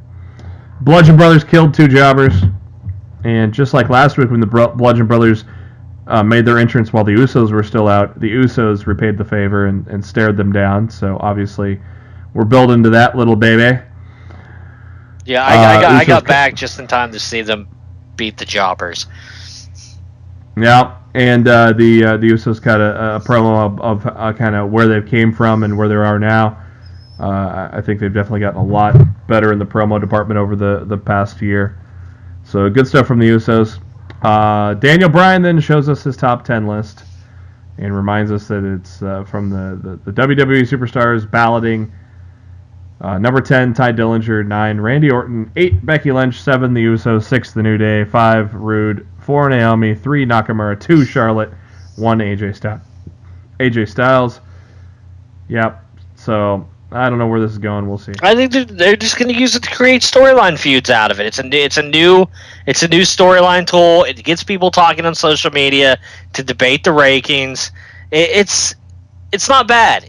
You know, I think if they stick with it and they continue to use it in the months going forward, I think it'll actually turn out to be a beneficial tool for them in the future in terms of ways to make storylines make sense. Because sometimes we're just kind of sick of seeing guy A face guy B for no fucking reason.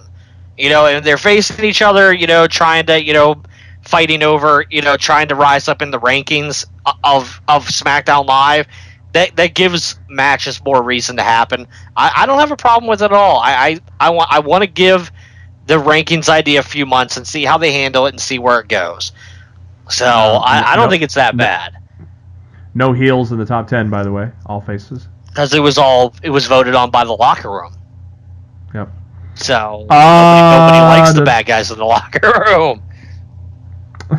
We see the New Day is crying about the results of how they're only number 6, and Big E says 6 is the % chance he gives Corey in a street fight. Oh, sucker!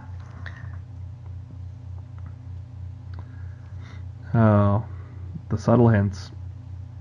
Aiden English is in the ring to sing us a song about Rusev Day. Speaking of which, those Rusev Day calendars sold like hotcakes. That's Like that crazy. Like that segue, pancakes to Rusev Day. Yeah, sold out on WWE Shop. Next up, United States Championship match. Bobby Roode against Rusev. I really... somebody had pointed this out in our little chat on Sportskeeda on Facebook, and then, I was like, yeah, this sounds great. This would be a great way to kind of officially do the double turn. Didn't kind of happen that way, but I think Roode needs to be heel. I don't know about what you think, Matt, but at this point, I think he needs to be heel. I think if anybody in this segment needs to be heel, it needs to be Orton. True. So... Bobby Roode wins with the glorious DDT, then out of nowhere, Orton RKO's Bobby Roode and English and Rusev, just like he did right before the Rumble when he RKO'd Corbin and Nakamura. He's going RKO crazy, people. If it leads to a feud with him and Roode at Mania, I'm all for it. I don't know, or maybe he's just RKOing everybody for the hell of it. I don't know. We'll find out. Maybe the multi-man ladder match that I spoke about is going to be for the United States title. I don't know. Maybe they'll have two. I was going to say, maybe there'll be for each. Maybe there's 2 belts hanging from the ring 10 feet apart, and you got to grab one or the other, and once the U.S. title's grabbed, you're the winner of that one, and then the rest of them fight it off for the Intercontinental. That'd be kind of interesting, wouldn't it? I think a cool stipulation they could add to that is if you're a SmackDown guy and you grab the Intercontinental Championship, you are moved to Monday Night Raw starting the following night. I mean, that would be cool. I'd be cool with a 10-man double ladder match gimmick. I think that would be neat. We just booked the best thing on WrestleMania next to AJ and Nakamura. Yeah, sadly they won't use it, but yeah, nothing we can book is gonna top AJ Styles versus Shinsuke Nakamura. So let's. We just gave him a good match. Yeah, I think it'd be fun. It's something different and something new. Yeah, that'd be awesome, I think people would really get into that. And, it would create a lot of interesting opportunities if you're wanting to move somebody on a brand the next night. There's your way to do it. Yep. Chad Gable and Shelton Benjamin have a bone to pick with Fools and Buffoons. Yawn. Yeah, that's what I just did, actually. And they took on the Ascension. Poor Ascension.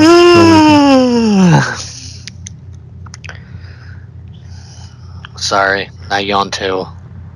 Renee asked Sami Zayn if any thoughts about his match with Kevin Owens, and he said tonight's his opportunity to step out from Kevin's shadow.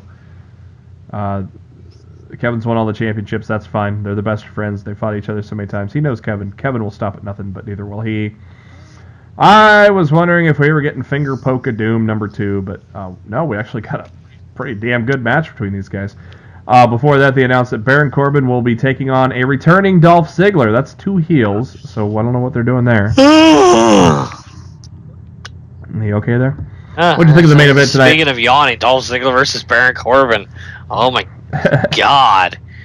I thought the main event was great. I was a little blah at the finish. We've already technically seen this match at the Rumble. It's just now all 3 of them are going to be in the ring at the same time. It's just now there's going to be the point where Kevin and Sami don't work over AJ at the same time. But now I feel like we're just going to get KO versus Sami Zayn at WrestleMania. Which is fine. It's fine, but at the same time, it's such a waste of both of those guys. Because they fought each other in WWE so many times already, and they just fought each other tonight. And, and we're just going to get them two at WrestleMania. Without a stipulation added to it, if it's just them fighting each other again, it's just kind of why bother?